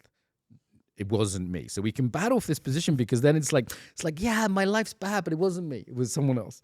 It's the patriarchy. It's this, it's that. It's because I'm a man. It's because you're, all these things. Because I right? was traumatized when I was a kid. Yeah, and you see this from the right as well as the left. The right will say, oh, it's the woke people. The woke say, oh, it's men or white people, whatever. Everyone's making some excuse, right? And that means you just can't get on with anything. Now, the positive is you're not to blame.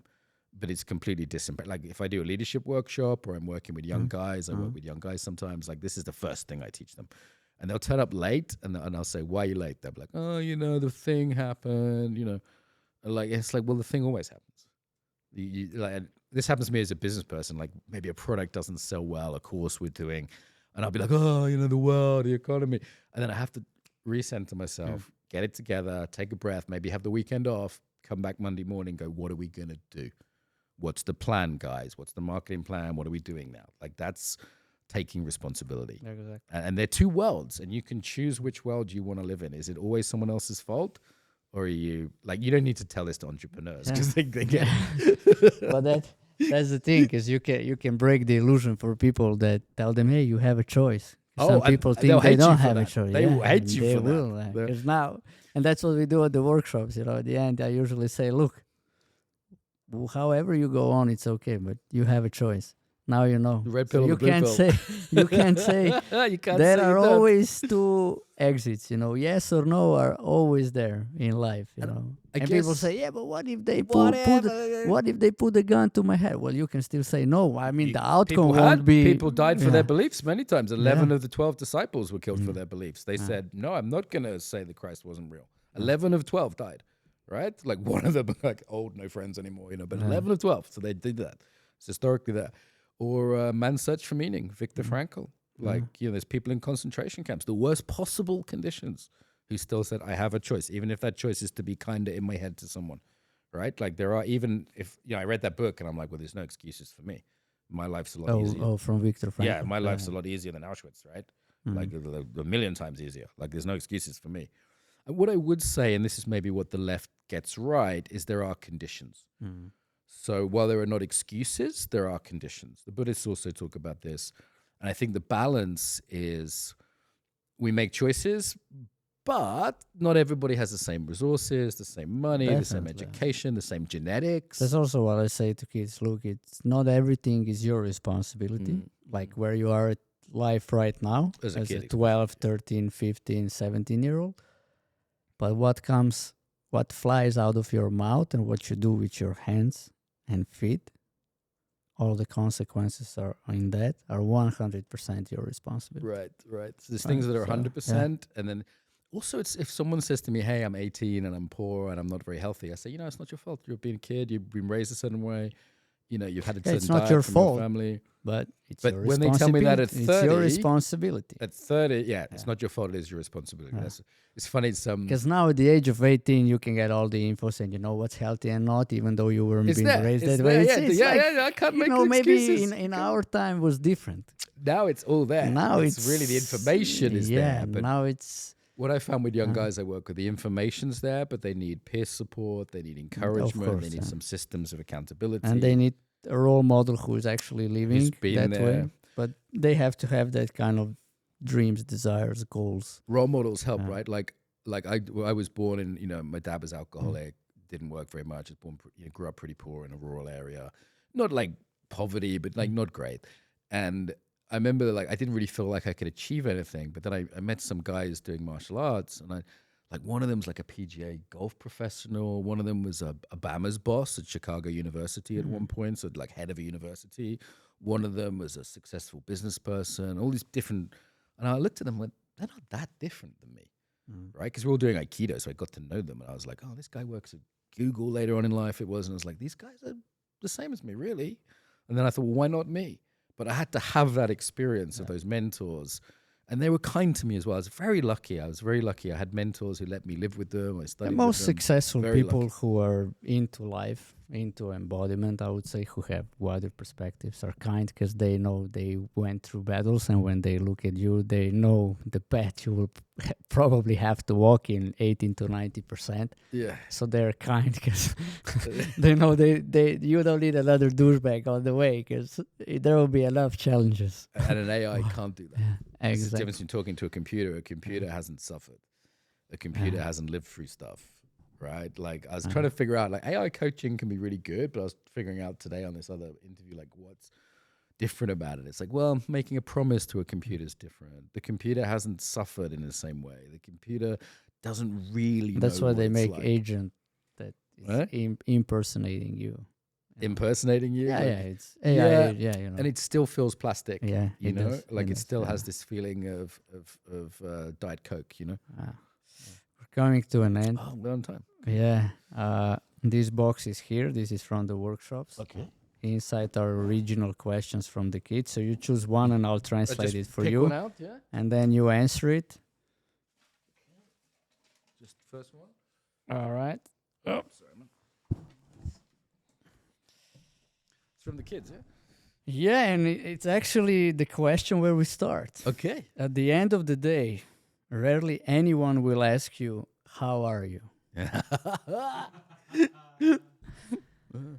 That's where we start, right? That's the question. That's the question. I think in life, if there are 10 people in your world who really care how you are, you're probably living ethically and you've probably invested wisely in relationships. Yeah. Like my sister cares how I am, you know? Like I've been through some stuff recently and my sister really asked, how are you doing? How are you, Lucia? You know, she really asked me. And that's a relationship I've really invested in. You know, I go back to England to see her. So I think if in your life there are 10 people who genuinely care how you are and you care how they are, then I think you've lived a good life, right? And in the modern world, that takes some work. So yeah, good. Who is it from? We don't know. It's anonymous. Oh, thank you, whoever that was. Yeah. It's anonymous. It's from our workshop we did at the school. So then just collect the questions, put them in, and it's like this. This is how it works. I like it. Good idea. Yeah. Good idea. All right. The last question you have. We debated a lot, but do you have any question for me that you were eager to ask but you didn't ask? Yeah. What are you learning from talking to all these interesting people? Mm-hmm. So I'm always interested in what people are learning. I think being a Yeah. podcaster is a privileged position. You get to sit and talk to so many cool people. Or maybe it's like what's surprising you.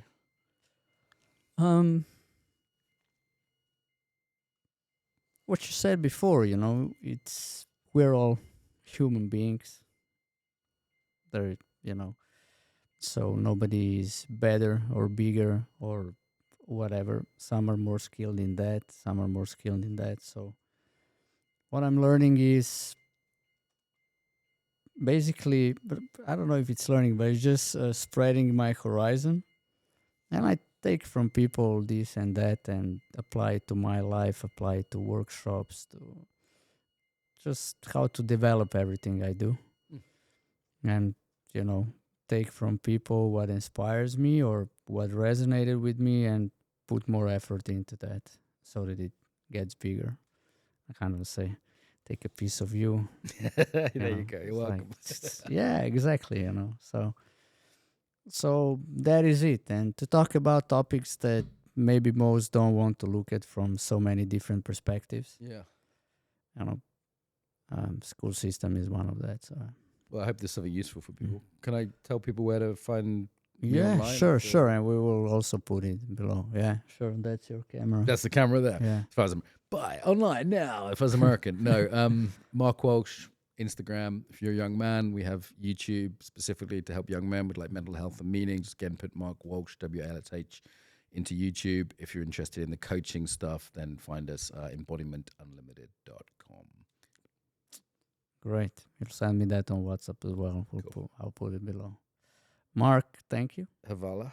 It was well, I'm up to a few more words and Yeah. double down on Havala now, but All we're right, getting cool. and apologies for listeners that this was all in English as well. Like I'm Yeah. still learning. Look, it's good, and it's good to have a man amongst us who've been around, who have these kind of experiences, and that from all the places you visited, you choose to live here. It's a I would special say- place. I would People- say that's a big acknowledgement for Slovenia, and we should be proud of that. Yeah. We should be also humble that people like you and so many others find this place pleasant to live, and we should cherish who we are to keep having that in place. So, thank you, Mark, for giving us that. Beautiful. Thank you very much. Cheers. Bye.